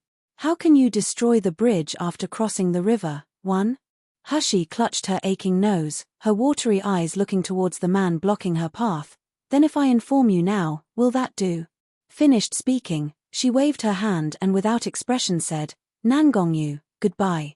Nangong Yu, due to this heartless little guy, gave a mixed angry and happy laugh. Then, grabbing her white wrist that had just waved at him, he pulled her to his chest, and with a faint laugh in his voice said, if you say goodbye just like that, then how can this king have any face? At this time, the two of them were standing very close together, Hashi nearly pressed up against Nangong Yu's chest. They were also still in front of the Ouyang family's gate, so the people passing by in West Street were all suddenly watching them as they walked past.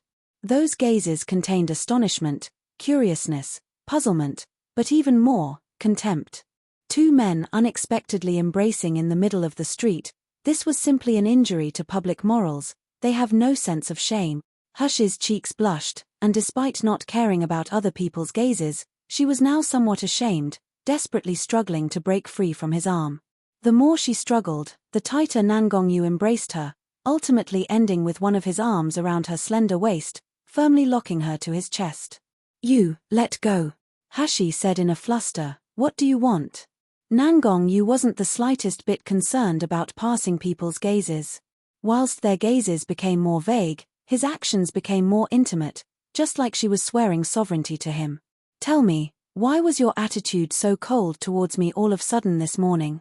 Nangong Yu lowered his head, gently whispering in her ear, if you tell me the truth, I'll let you go, Hashi clenched her teeth tightly as she recalled Jukyu's arrogant words towards her yesterday, and thinking of the sharp warning, she couldn't help but sneer, you're the high and mighty, your highness, Hell King, and I'm merely a concubine-born daughter abandoned by the Naylan family.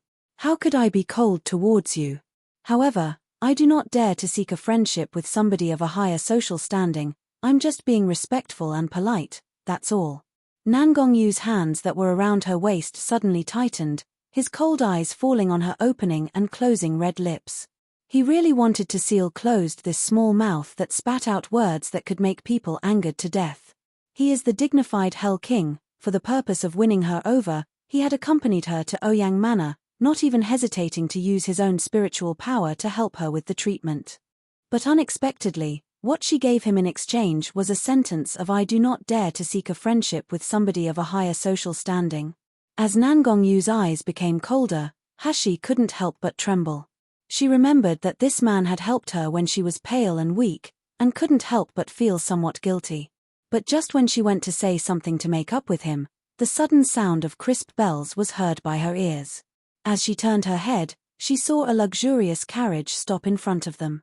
Pulling the carriage was a fine snow-white horse, its white hair shiny and smooth without a trace of impurities, its eyes clear and bright. Sitting on the carriage was Nangong-yu's trusted subordinate, Qing Long. At this moment he was slightly panting, his face looking eager. "Master, young Master Shi, please get on the carriage to continue chatting." His gaze nervously swept all around, his heart extremely glad that his master usually kept a low profile. So although he was famous and outstanding to the general public, only a few people were able to recognize his appearance. Otherwise, the rumor of Hell King is a homosexual, Hell King and a man were intimately embracing each other will spread, causing an uproar. At that time, not just Master's reputation would suffer damage, all the young ladies throughout Jinling infatuated with Master would be driven mad. 1. To abandon one's benefactor upon achieving one's goal.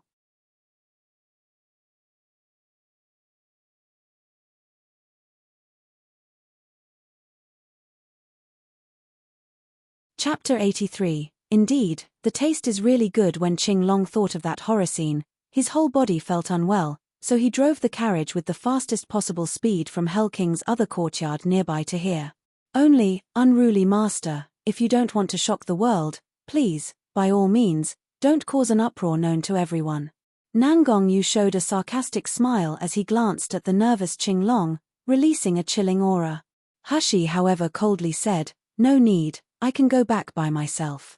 "Then, we'll separate here." Finished speaking, she turned around to leave, not even managing 2 steps before she unexpectedly felt a strong force on her waist pull her body straight up into the air. Hashi had no time to cry out in surprise before she was stuffed into the carriage, the door blocked by Nangong-yu. The carriage swayed as it moved forward, and after traveling several paces, it suddenly sped up, the speed almost reaching that of a car from her previous life. Hashi's expression was ugly as she glared at Nangong-yu. "The mighty Hell King, how can you force a little girl?" Nangong-yu leisurely smiled. "Which rules say this king can't force a little girl?" After saying that, he leaned forward slightly, and slowly said, "Moreover, I only forced you." Hashi's heart jumped and she turned her head to avoid his gaze. However, unaware of why, she was filled with an unidentifiable happiness.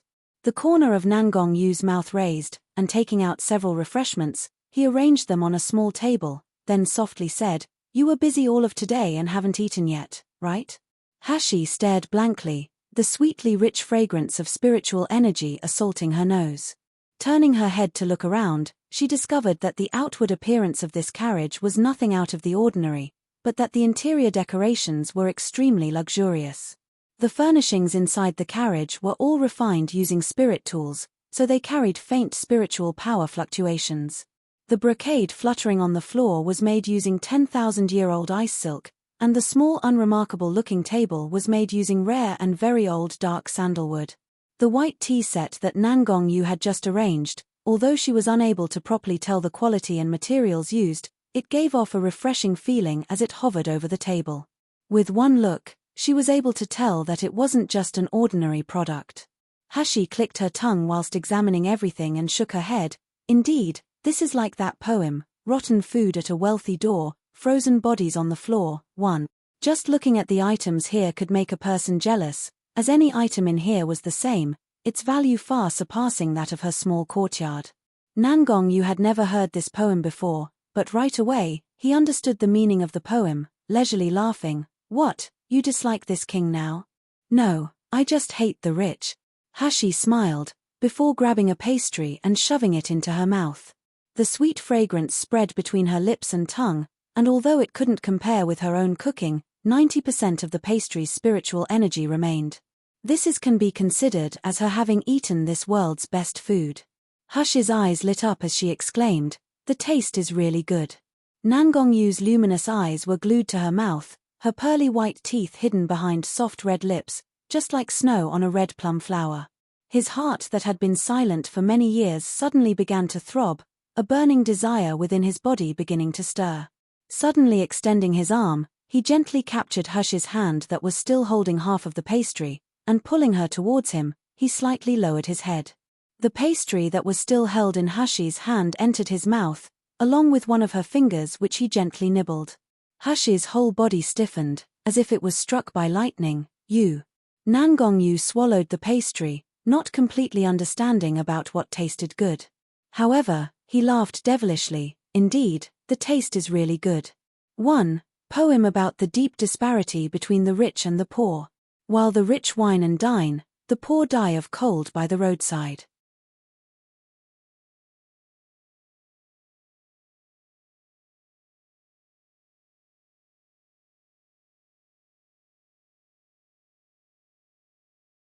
Chapter 84. Yes, I'm a pervert. Hushi felt uncomfortable all over, her lips parted halfway as they slightly trembled.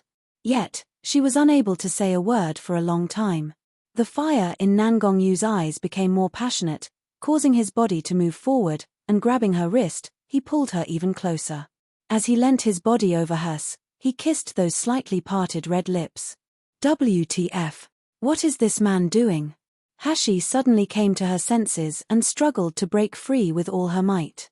However, Nangong-yu effortlessly pressed down on her nape, rendering her unable to escape. A burst of strong wind erupted from Nangong-yu's palm, causing the small table that was originally standing between them to now be pushed away. There was now no longer any barrier between the two of them.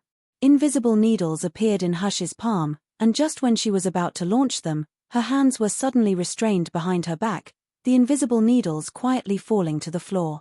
Nangong-yu picked her up and placed her on his lap, then lowered his head and started kissing her again. This time it wasn't a light kiss, like a dragonfly gently skimming the water. Instead, it was like a stormy sea, the heat and aggression slowly trying to engulf her. Hushi felt as if she was melting, every cell in her body burning. Her mind was so muddled that she couldn't think clearly, and she didn't have the slightest ounce of power to strike back.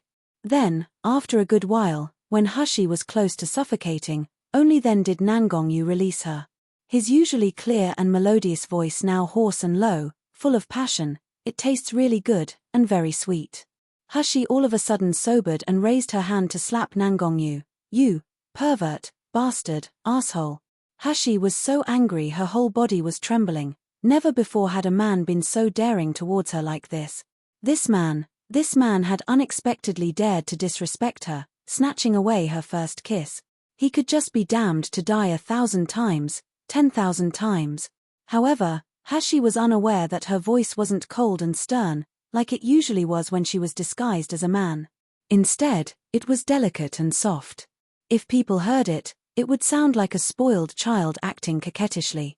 Nangong-yu held back her hand that wanted to slap him, and confined her in his arms while laughing lightly. I am a pervert.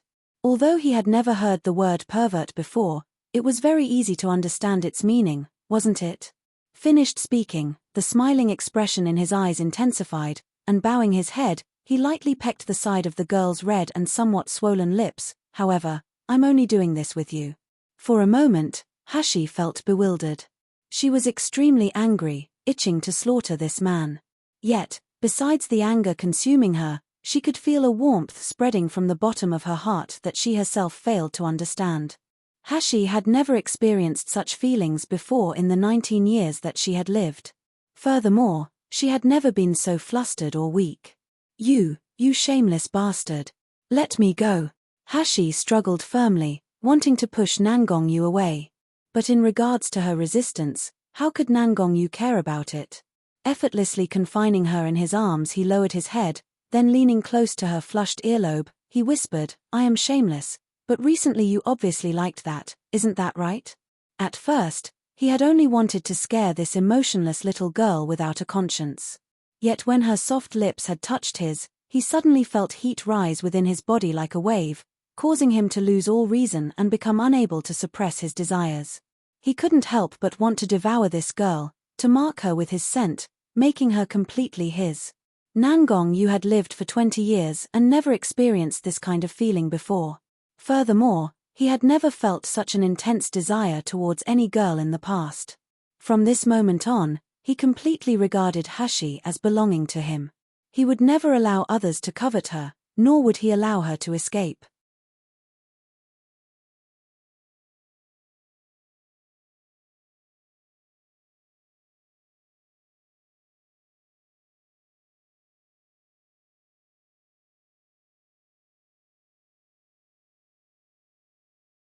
Chapter 85. I'll kiss you until you like it. Hashi felt agitated, causing her heart to pound, her face unyielding. Who likes it? Disgusting. As soon as she finished speaking, she raised her hand and wiped her kiss-swollen red lips. The next moment, she felt the air around her suddenly become dark and violent, as if a whirlpool was forming, preparing to swallow her. Nangong Yu's face was overcast yet calm and collected as one hand hooked her nape, his frosty eyes staring at her. You said, disgusting? When Hashi looked at the expression on Nangong Yu's face, she instantly wanted to retreat, her face turning pale. Of course she felt guilty, it was like she wasn't clear and had made him misunderstand. But he was the one who did the wrong thing first, breaching her heart so her attitude wouldn't be so cold towards him. However, just as Hashi moved to retreat, Nangong Yu reacted first. He abruptly pressed her body closer to his, one hand holding her nape as the other hand tightly wrapped around her slender waist.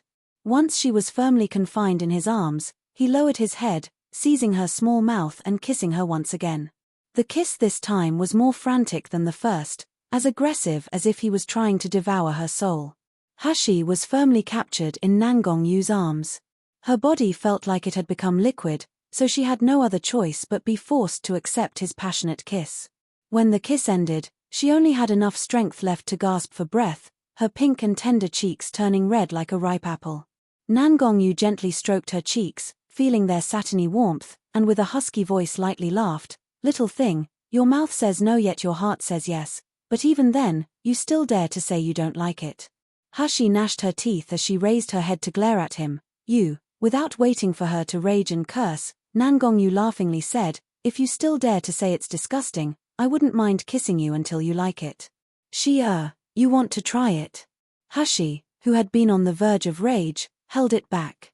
Her anger creasing her long and shapely eyebrows, making her beautiful small face turn grim. Nangong Yu couldn't help but laugh when he saw her angry kitten-like appearance, his expression full of affection and happiness as he looked at her.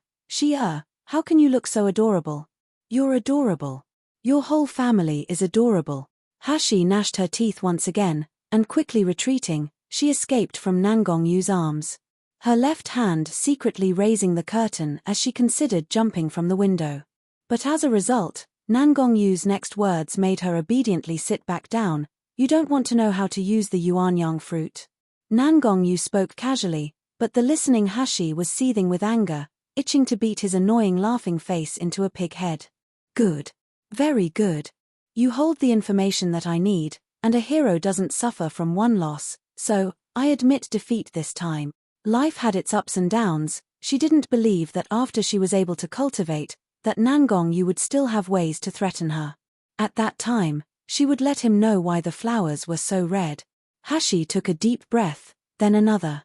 It was only after taking that second deep breath was she able to push down the resentment in her heart, placing a fake smile upon her face. "In that case, may I ask Hell King, Nangong Yu, to tell me how to use the yuanyang fruit?" The tips of Nangong Yu's eyebrows, and the corners of his eyes, rose as he smiled. He thought that the girl before him was cunning yet adorable. Especially due to the pain her wrist must in from when he had grabbed her before. Her appearance was of one wanting to resist rubbing it but being unable to, and that made him itch to take her into his arms again, firmly rubbing and pinching her.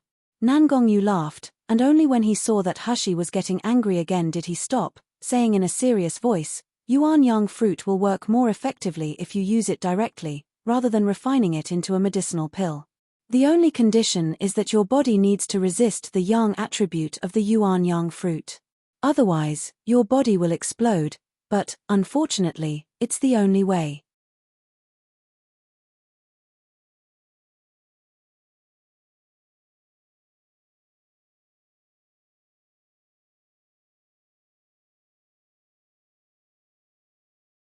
Chapter 86. Do you believe me? The corners of Hush's mouth puckered as she fiercely said, "So, what should I do to be able to resist the yuan yang fruit's young nature?" Nangong Yu coughed before slightly smiling. In order to neutralize the yang in the yuan yang fruit, you must use the coldest yin object, the yuan yang fruit's counterpart. This way, it will help guide the yuan yang fruit's heat straight to your dantian, but cooling it enough so that it won't be more than your body could bear. Hushi frowned. Then what's the coldest yin object? Nangong Yu again smiled slightly. Take out the yuan yang fruit first. Hushi glanced at him suspiciously, but without pause, she still withdrew the jade box containing the 2 yuan yang fruit from her space. The one sitting in front of her was the great Hell King. An insignificant 5th-rank yuan yang fruit was nothing in his eyes. Nangong Yu saw that she had no hesitation when she brought out the yuan yang fruit, and the dazzling radiance in his eyes shone brightly.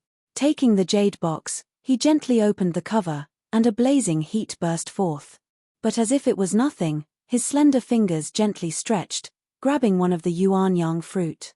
The next moment, the yuan yang fruit in his hand disappeared before Hush's eyes. Nangong Yu had just clearly deposited it into his storage space. Hushi blinked, momentarily not understanding what it was that Nangong Yu was doing. Nangong Yu's eyes deeply looked at Hushi, but instead of explaining to her, he gently reached out his hand to tuck her disordered hair behind ear, then slowly said, "I'll take this yuan yang fruit as a reward. In a month, I will bring you the coldest yin object. After that, you will be able to remove the seal on your dantian and become a cultivator." Hushi stared blankly, almost blurting out the question of why he was helping her to this extent. In regards to him taking a yuan yang fruit as a reward, she didn't mind, as it should be his. However, Nangong Yu's burning gaze made her voice sluggish, so no matter how hard she tried, her voice wouldn't come out. At this moment, he lowered his head, his warm breathing fanning her slightly open red lips, his voice intimate. Do you believe me?" Hush's body froze, as if by a spell, her mind like paste. Though even when she couldn't react, she still subconsciously nodded. That's right, she believed Nangong Yu. She believed this stranger, this mysterious man, who has given her a lot of help. Despite there being no reason, she was convinced that whatever Nangong Yu promised, he will certainly accomplish. The carriage soon arrived at a desolate area and stopped, not far away from her courtyard. Hushi gracefully jumped off the carriage, waved her hand towards Nangong Yu, then turned around and hurriedly left. Although the night air was cold, it was unable to disperse the warmth on her face. Her heart still pounding incessantly. Nangong Yu lifted the curtain and watched as Hush's back traveled further away, a complicated light flashing in his eyes. Outside the carriage, Qing Long's brows wrinkled. As he stared in the direction Hushi left, a touch of anxiousness swept past his eyes. In 1 month's time, wasn't that Master's once-a-year seclusion, Master, what does he think he's doing? As a thought came to his mind, Qing Long's complexion became extremely unsightly, his eyes revealing a slight killing intent. He would not let anybody off who endangered the safety of his master. 1. Closed-door training. Also called closed-door meditation, or closed-door cultivation.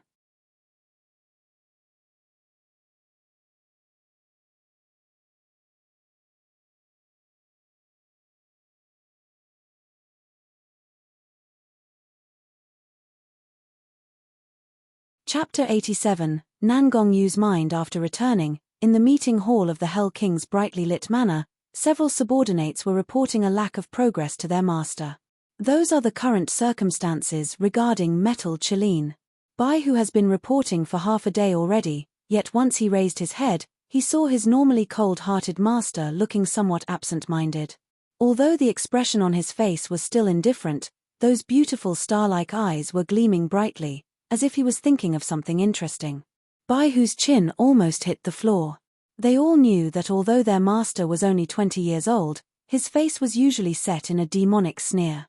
His deep eyes similar to a calm ancient well, as if in this world, simply no one or anything was able to arouse his interest. Usually during the daily report, master would only need to listen to the beginning, straight away knowing the rest without have to hear it. So without having to wait for them to finish their report, he's able to give them accurate instructions on what to do. But today, Master was actually absent-minded. Bai-Hu had finished his report and Master's orders still couldn't be heard. This was simply too unimaginable. What was Master thinking of? Bai-Hu was uncertain, and he couldn't help but secretly cast a glance towards Master's slightly pursed lips. That spot of light peach color on his lower lip, it seemed to look like bite marks. Bai-Hu's heart palpitated. Master is on the nascent soul stage. With his spiritual power, he would be able to heal this minor cut. But now Master had kept the wound. In the end, who caused it? He vaguely cast a glance towards Qing Long, who was standing behind Master like an invisible person, asking with his eyes, what happened with Master today? Qing Long's expression was cold, a trace of confusion and anger visible in his eyes.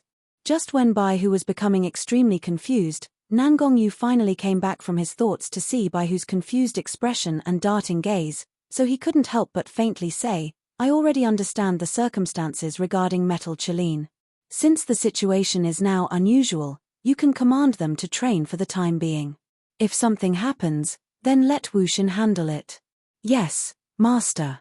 Bai-Hu quickly focused his thoughts and respectfully said, this subordinate will notify Wu Xin. If there is nothing else, you can all withdraw. Nangongyu said with a wave of his hand. They quickly answered, and under Bai-Hu's lead, they quietly withdrew from the hall, Qing Long following as he was also ordered to leave.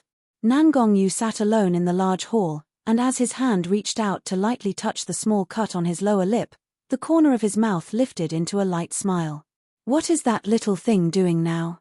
Were there any thoughts of him? Before Nangongyu's eyes, an elegant and beautiful image slowly appeared. Obviously it's a teenage girl, yet even though she was disguised as a man, there wasn't the slightest flaw in her disguise. Even Ouyang Zhixiong, one of the top experts in the country, was unable to see through her disguise. If he hadn't recognized that pair of purple eyes earlier, perhaps even he would be unable to imagine that the elegant as a Pearl Shi Yu, the genius Dr. Shi, and Naylan family's abandoned and ugly concubine-born daughter, Naylan Hashi, were unexpectedly the same person. In his mind, the actions of the two people in the carriage flashed past.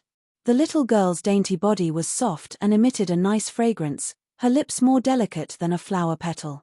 These scenes replayed over and over in his mind, causing him to feel agitated and his body to feel burning hot.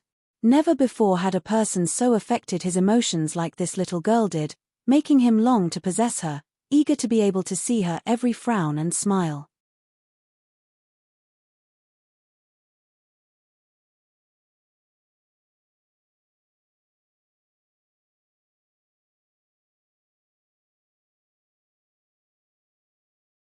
Chapter 88, Two-Faced It Was Fate. From the first moment he saw the radiance in her eyes when she opened them in Gluttonous House, his heart was drawn, unable to break free. But so what if he couldn't break free? If he, Nangongyu, wanted something, there wasn't anything he couldn't obtain. Just at this moment, the guard's voice from outside the door lightly reported, Master, Zhu Q requests to see you. Soon after, a beautiful woman dressed in red walked into the hall, then kneeled towards Nangongyu in greeting. Her movements were as elegant as moving clouds. Without losing any of her outstanding beauty, when she kneeled, her chest and abdomen were still slightly upright, completely exposing the pretty curves of her body. Nangongyu said, Rise. The girl that I ordered you to examine, how was the condition of her injury? Zhu Q slowly stood up, her face frosty and eyebrows slightly wrinkled. Contempt flashed in her eyes but quickly vanished without a trace, while on the surface she was still respectful as she replied, answering Master, Miss Naylan was only superficially wounded, it's not serious. After Zhu Q had returned, she discovered that the person who lived in that remote courtyard, where no spiritual energy existed, was unexpectedly Naylan Manor's concubine-born third miss. Moreover, she was the trash who had long been abandoned by Naylan Manor. Not mentioning an insignificant place like Naylan Manor, but just basing it off her physical condition as trash and her low-born birth, the people in Hell King's Manor simply wouldn't even bother to pay attention to her. Yet she still dared to seduce Master, she could be damned. Nangongyu nodded, he had used his spiritual power to examine her, so of course he knew her body didn't have any problems. Only, thinking of those criss-crossing scars, a trace of chilliness swept across his heart. The scars on her body will be able to heal. Zhu Qiu dropped her gaze to hide her mood, while her hands hanging at her side were tightly clenched. Using a mocking tone to refer to herself, she said, "Master, this subordinate is a 5th-rank doctor, yet it's still impossible for me to treat insignificant scars. How can I even have the qualifications to serve master?" After hearing no response, she secretly lifted her eyes to see a smile that wasn't a smile on Nangongyu's face. She couldn't help but bite her lip, then, appearing like it was accidental, said, "Because Miss Nalan's injury was only caused by an ordinary object, it didn't injure the texture of her skin. So, this subordinate originally planned to give her a bottle of 2nd-rank pure jade dew pills as it would be enough. Although this medicine's effect is ordinary, so the time to completely recover would be longer, it would benefit an ordinary person like Miss Nalan due to the nature of the medicine, which is that of alleviating pain. But, who knows? Zhu Qiu once again glanced at Nangongyu, and seeing him restrain his smile, with his brows slightly wrinkled, she happily continued, "Miss Nalan probably knew that this subordinate is a 5th-rank doctor, so she wanted a portion of every type of medicinal pill. But those medicinal pills are all for 3rd rank and higher. For an ordinary person to take those medicines will cause their body to explode.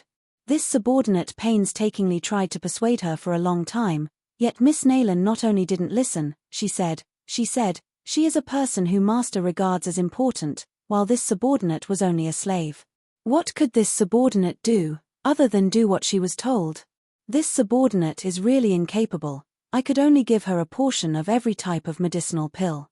Nangongyu slightly smirked, neither reprimanding or appeasing her, only asking one thing, "Oh, is that so?" Zhu Qiu was frightened by her master's meaningful gaze, as if he could see into her heart. Having no other choice but to restrain her guilt and fear, she nodded. Nangongyu suddenly spoke with a deep voice, "But I remember ordering you to bring the 4th-rank jade muscle pill. Zhu Qiu, are you outwardly agreeing to what I say, yet secretly opposing my orders? This subordinate doesn't dare." Zhu Qiu was so frightened, her whole body was trembling as she fell to her knees.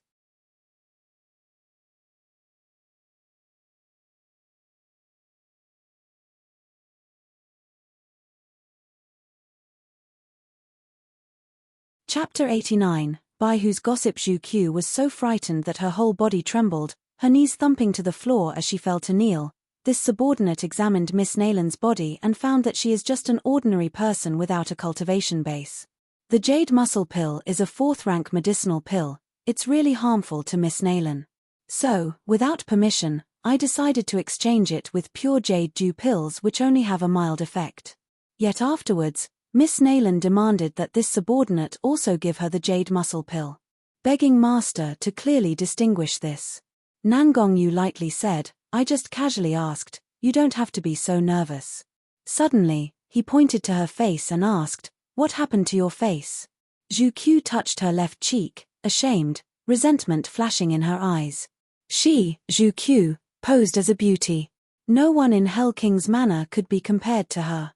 Added with her excellent medical skills and decent cultivation base, master has always thought highly of her. Apart from herself, there has been no other woman who could get close to master. But now, that immature ugly girl had dared to injure her cherished face, causing the hatred in her heart to rise in turbulent waves. At this time, sloping scratches extended from her temple to her cheek on the left half of her face, and although the scar wasn't long, it was a faint grayish color. As long as a person with discerning eyes looked at her face, they could easily spot it. The appearance Zhu Qiu had cherished the most was now like heart-piercing torment to her. Yesterday, she didn't immediately treat the wound, so now it's become like this. Zhu Qiu lowered her eyes, her face showing a humiliated and flustered expression, and with a low voice said, "Miss Nalan, when she demanded more than 10 types of precious medicinal pills from this subordinate originally refused, but who knew that she would suddenly throw a strange silver needle. At the time, this subordinate was not aware. However, master, please don't blame Miss Nalan, she is also worried the scars on her body will remain, so momentarily anxious, this subordinate was too careless. This subordinate is obviously a cultivator of gold core stage, yet still managed to be injured by an ordinary person's hands." Zhu Qiu lifted her head, concealed the radiance in her eyes, and with an enduring and humiliated expression, she looked at Nangongyu. She just couldn't believe that Master would be seduced by such a greedy and vain woman. But who knew what Nangongyu was thinking as he just casually smiled, his pitch-black eyes like calm ancient wells, not revealing a trace of his emotions. An incense stick of time later, Zhu left the hall, her face livid. She touched the wound that was still faintly painful and itchy, her heart full of hatred. She had exposed all of Naylan Hush's wicked conduct to Master, yet, unexpectedly, Master didn't say anything, only waving his hand for her to withdraw. Could it be that Master truly liked that smelly girl? Zhu gnashed her teeth while thinking, and Bai Hu, coming from the opposite direction, saw her ashen complexion and the scar on her face. He couldn't help but be surprised as he asked, "What happened to you? How come your complexion is so unsightly? Did Master reprimand you? Furthermore, why does a scar still remain on your face? Aren't you a grand fifth-rank doctor? Such a little wound, yet you still can't treat it." Zhu complexion immediately became gloomier, coldly saying, "You don't need to be so meddlesome, manage yourself instead." Bai Hu shrugged, it isn't good to provoke a woman over her appearance. Rather, recalling what he had just seen in the hall, he couldn't help but gossip with Zhu. "Hey, Zhu, you haven't found Master abnormal today, have you? He went out early this morning, bringing Qing Long with him, and not returning until the sun set in the west." The expression on his face when he returned was as fresh as a spring breeze. "When I reported to Master, it was the first time I'd ever seen him absent-minded." Zhu's heart grew cold, she couldn't help but hesitate as she asked, "Do you know who Master met today?"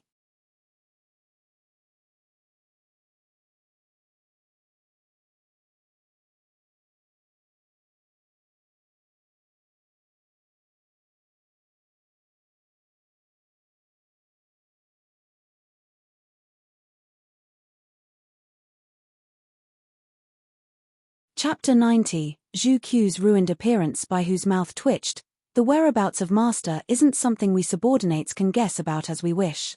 However, to gossip once in a while is still possible. His eyes brightened and he couldn't help but say, "Although, did you see that on Master's mouth there was a small cut?" After Zhu heard this, an image suddenly appeared before her eyes showing that obvious cut on Master's lower lip. Tightly clenching her hands, her fingernails almost embedded themselves in her palms. Bai Hu was full of interest as he lowered his voice, excitedly continuing to gossip, "In my opinion, that cut is absolutely caused by being bitten. Master certainly didn't bite himself, and with Master's strength now, if it's not that he voluntarily let them, then no one would be able to. You understand what I mean, right? I feel that the Master of these days is so unusual, this must be the sprouting of a spring heart. In other words, Master has reached that age after all."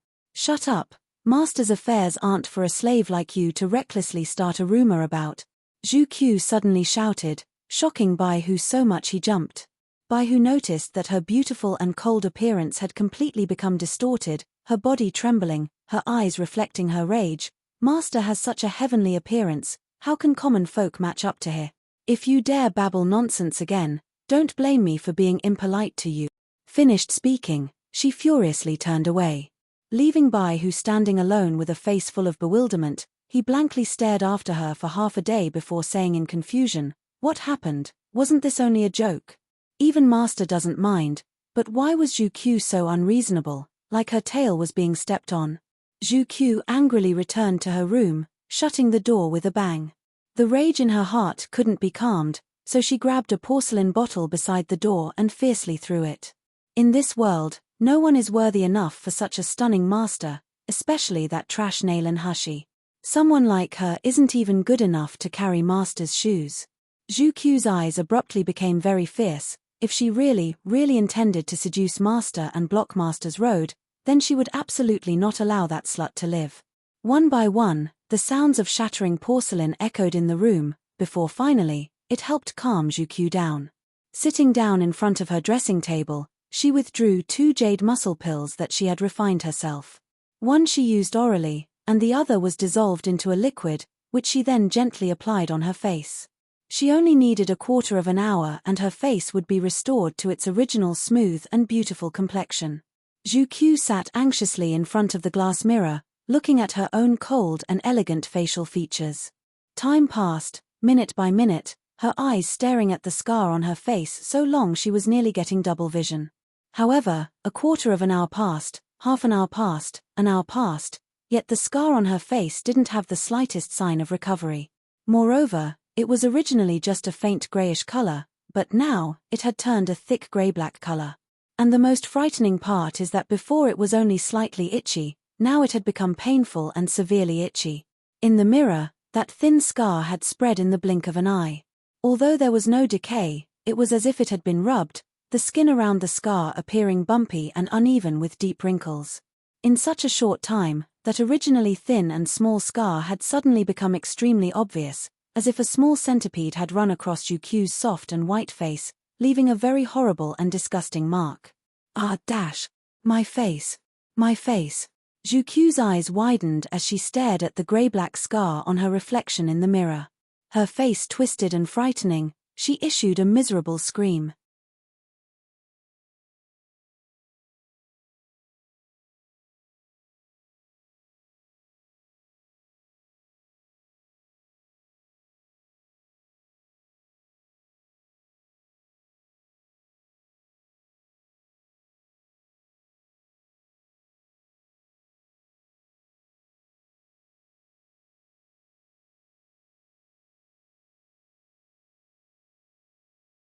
Chapter 91. Organizing her space at this time, the Hashi that was being hated and cursed by Jukyu had long forgot about this woman.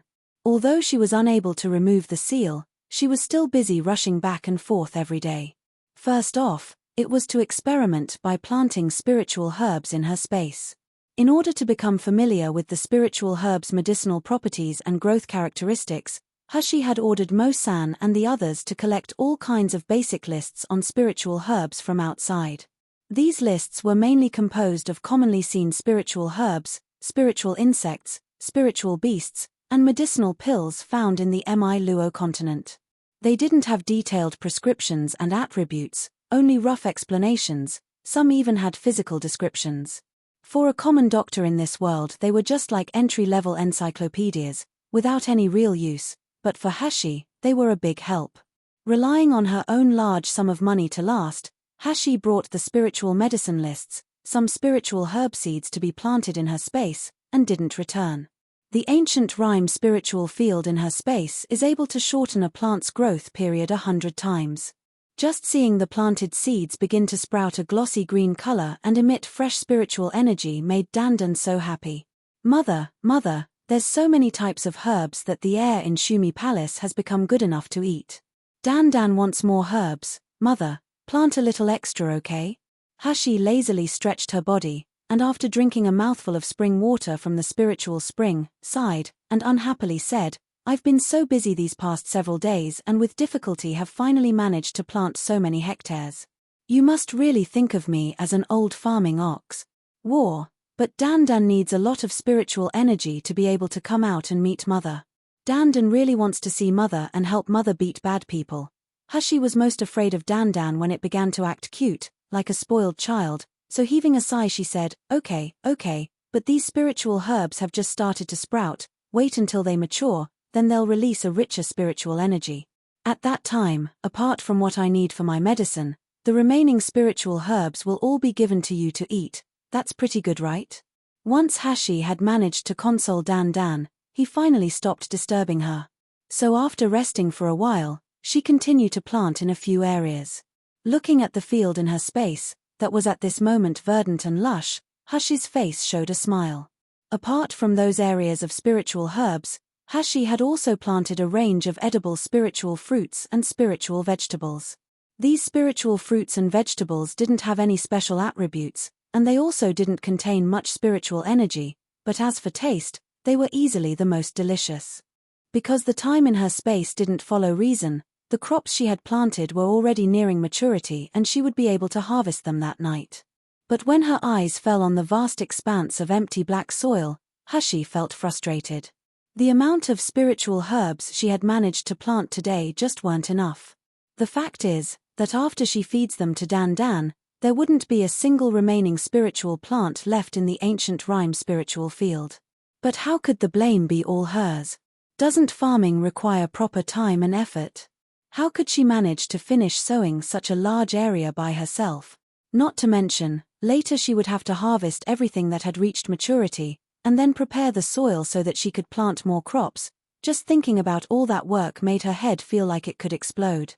In the future, if she could find a hard-working, loyal, and capable person able to help with the farming, that would be nice.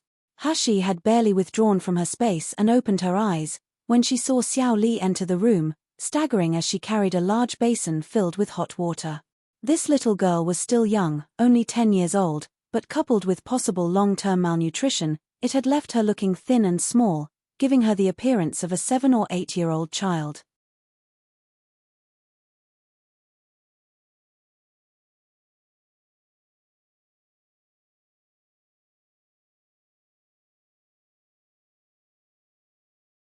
Chapter 92. Very delicious. At this time, Xiao Li walked in while carrying a wash basin that appeared like it was more than half her size. Hashi quickly grabbed the basin, and removing a package of pastries from her space, she passed it to Xiao Li, only saying, "Eat it." These days, Hashi had often been making food in her space. With the large supply of food ingredients and seasonings available to her, she was able to make many different kinds of foods. Unfortunately, due to the existence of Dan Dan, that big stomach, no matter how much food she made, it was all devoured. Being able to bring food out from her space was very rare, and she had only managed it this time as she had done it secretly, withdrawing this package of pastries while Dan Dan was distracted.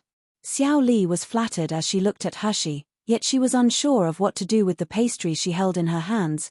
"Miss, such a good dessert must be expensive, right? You really want to give these to me to eat?"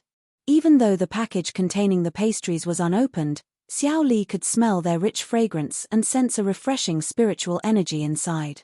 Such a high-quality dessert like this would be sold in the intoxicated immortal restaurant.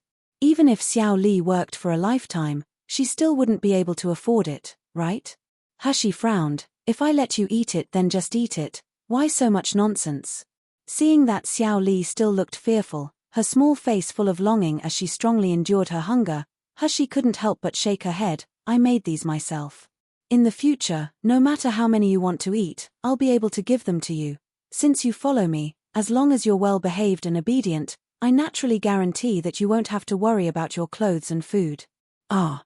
Xiao Li's mouth opened in surprise as she stared at Hashi with eyes full of reverence. "Miss, you're a doctor with brilliant medical skills, yet you're actually able to cook spiritual food too.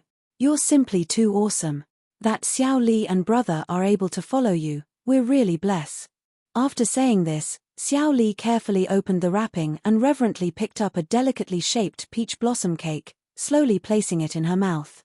The peach blossom's fragrance mixed with the sweetness of the pastry as it melted in her mouth, while the rich spiritual energy that touched her tongue was absorbed into her body, leaving her with a feeling of relaxation. Xiao Li's eyes opened wide as she stared blankly with shock. As she chewed the pastry in her mouth with all her might, it was almost like she was itching to swallow her own tongue to savor every crumb. So delicious. It was really delicious. In this lifetime, she had never eaten such delicious food before. Even when her brother had once secretly brought her to their employer's house to eat expensive spiritual fruit, that fruit hadn't had 1/10 of the deliciousness contained in this cake.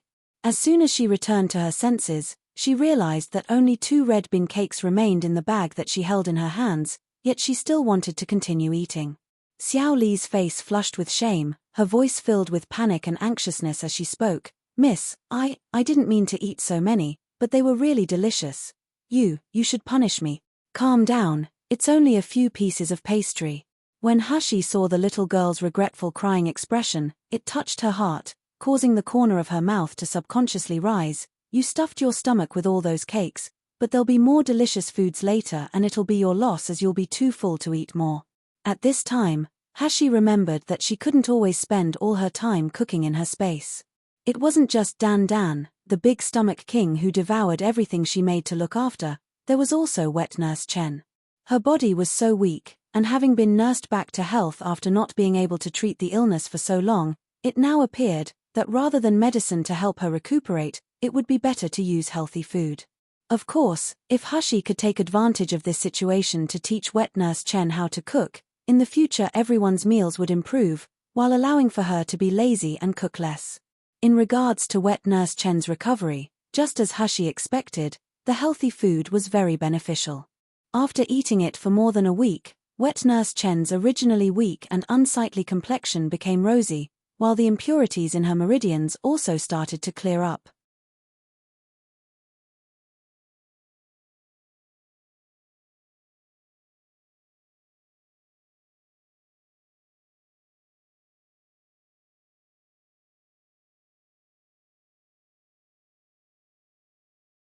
Chapter 93, Large Amount of Perfect Supplement Soup. In addition to wet nurse Chen, Hashi also gave Shi Jiao and the others a perfect supplement soup to use in conjunction with a detailed training program to build up their strength. The basic training that Shi Jiao and the others were now following was very intense. Every day they got up at Maro Shur 1, and weren't able to rest until Yushur 2, in the evening. Hashi was teaching them the Special Forces basic training methods from her previous life. These training methods seemed simple at first glance, but in fact, they would cause the body to reach its limits time and time again, so that on a battlefield of death they would fight to live. In this way, step by step, their physical strength slowly became stronger. So every night, after they finished training, they were each served a bowl of the perfect supplement soup. It was the final step to help refine their bodies, a support to strengthen and stabilize the training. It is reasonable to say that Shi Jiao and the others' training was very bitter, but they not only hadn't complained, instead they were full of anticipation every day. Every evening after training, their eyes as they looked at Hashi were shining, brimming with reverence and gratitude. In the spacious dining room, Shi Jiao gulped down the last of the huge amount of prepared supplement soup. Still not completely full, he licked the bowl clean of soup, then reluctantly put down the big bowl. Beside him, Shi Yi's actions were almost the same, and in the end he couldn't help but sigh. Young master's cooking skills are really amazing. Such a delicious soup, even if he were to make me drink it for a lifetime, I would still be willing. Shi Jiao sneered at him. Do you think this soup is just delicious? If it was only delicious, it wouldn't be young master personally cooking it. Don't tell me that all of you haven't discovered it yet, that since we've been drinking this soup our body's conditions have improved. Every day they become better, with our strength also advancing and experiencing changes. I dare say that after half a month, I wouldn't have any fear even if I fought with a 9th-rank martial artist of the Qi refining stage. That's right. Shi Bing, sitting across the table excitedly exclaimed, Young master is really too amazing. How can the spiritual energy in the food be so rich, the effect so miraculous, and even the taste be so good? True, although young master has instructed wet nurse Chen and Miss Xiao Li on how to prepare the food, the taste of their food can't be compared with young master's. Moreover, have you all heard young master's words? Now that our training is underway, and only the most basic training at that, as long as we can pass this stage, he will teach us far more powerful skills in the future. Once we've learnt these special skills, even if we were to meet with a foundation establishment stage martial artist, we wouldn't need to have the slightest amount of fear. Shi Yi's hands tightly clenched into fists, his eyes slightly red. Previously we were kept in cages to be sold and were ignored by people. Who would have ever thought that there will be such a day like this? Yes. Which young master resembles ours, buying slaves not to flog, beat, or curse at them, and instead raising them with delicious food? The 10 people were talking spiritedly, and thinking of their master now. Their eyes were full of sincere admiration usually seen when worshipping an idol. Shi Jiao looked at the 9 brothers who had trained together these past few days, his smile suddenly vanishing, his face solemn as he said, Young master has given us a new lease on life. If it hadn't for him, we would have always been the slaves that were looked down upon by people. Brothers, we must pass this training so that in the future we can repay young master.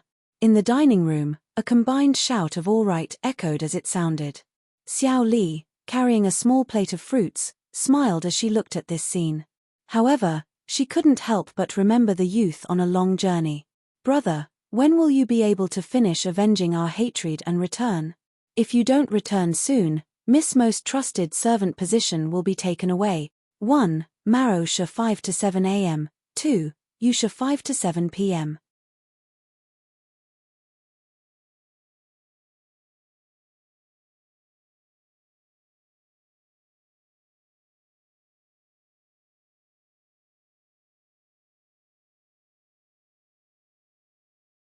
Chapter 94, Magical Hands That Can Revive the Dying. While Xiao Li, Shi Jiao, and the others were thinking about Hushi, she had at this time left the remote suburbs to come to the bustling Yangjing city, arriving at General Ouyang's manor.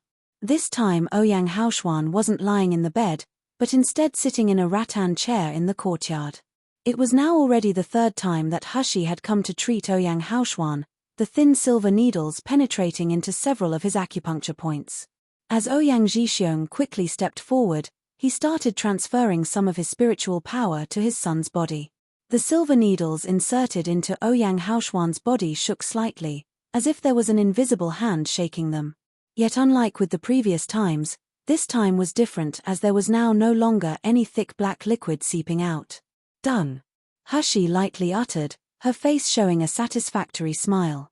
The youth's skin was as fine as white porcelain, almost transparent under the sunshine. When a shallow laugh sounded, the youth's whole person was surrounded by a faint golden light, the beauty stunning and dazzling people. As Ouyang Haoshuan reclined on the rattan chair, he momentarily felt stunned, his heart feeling as if it was grabbed by something. With a ticklish, heavy pressure in his chest, his breathing started to unconsciously speed up.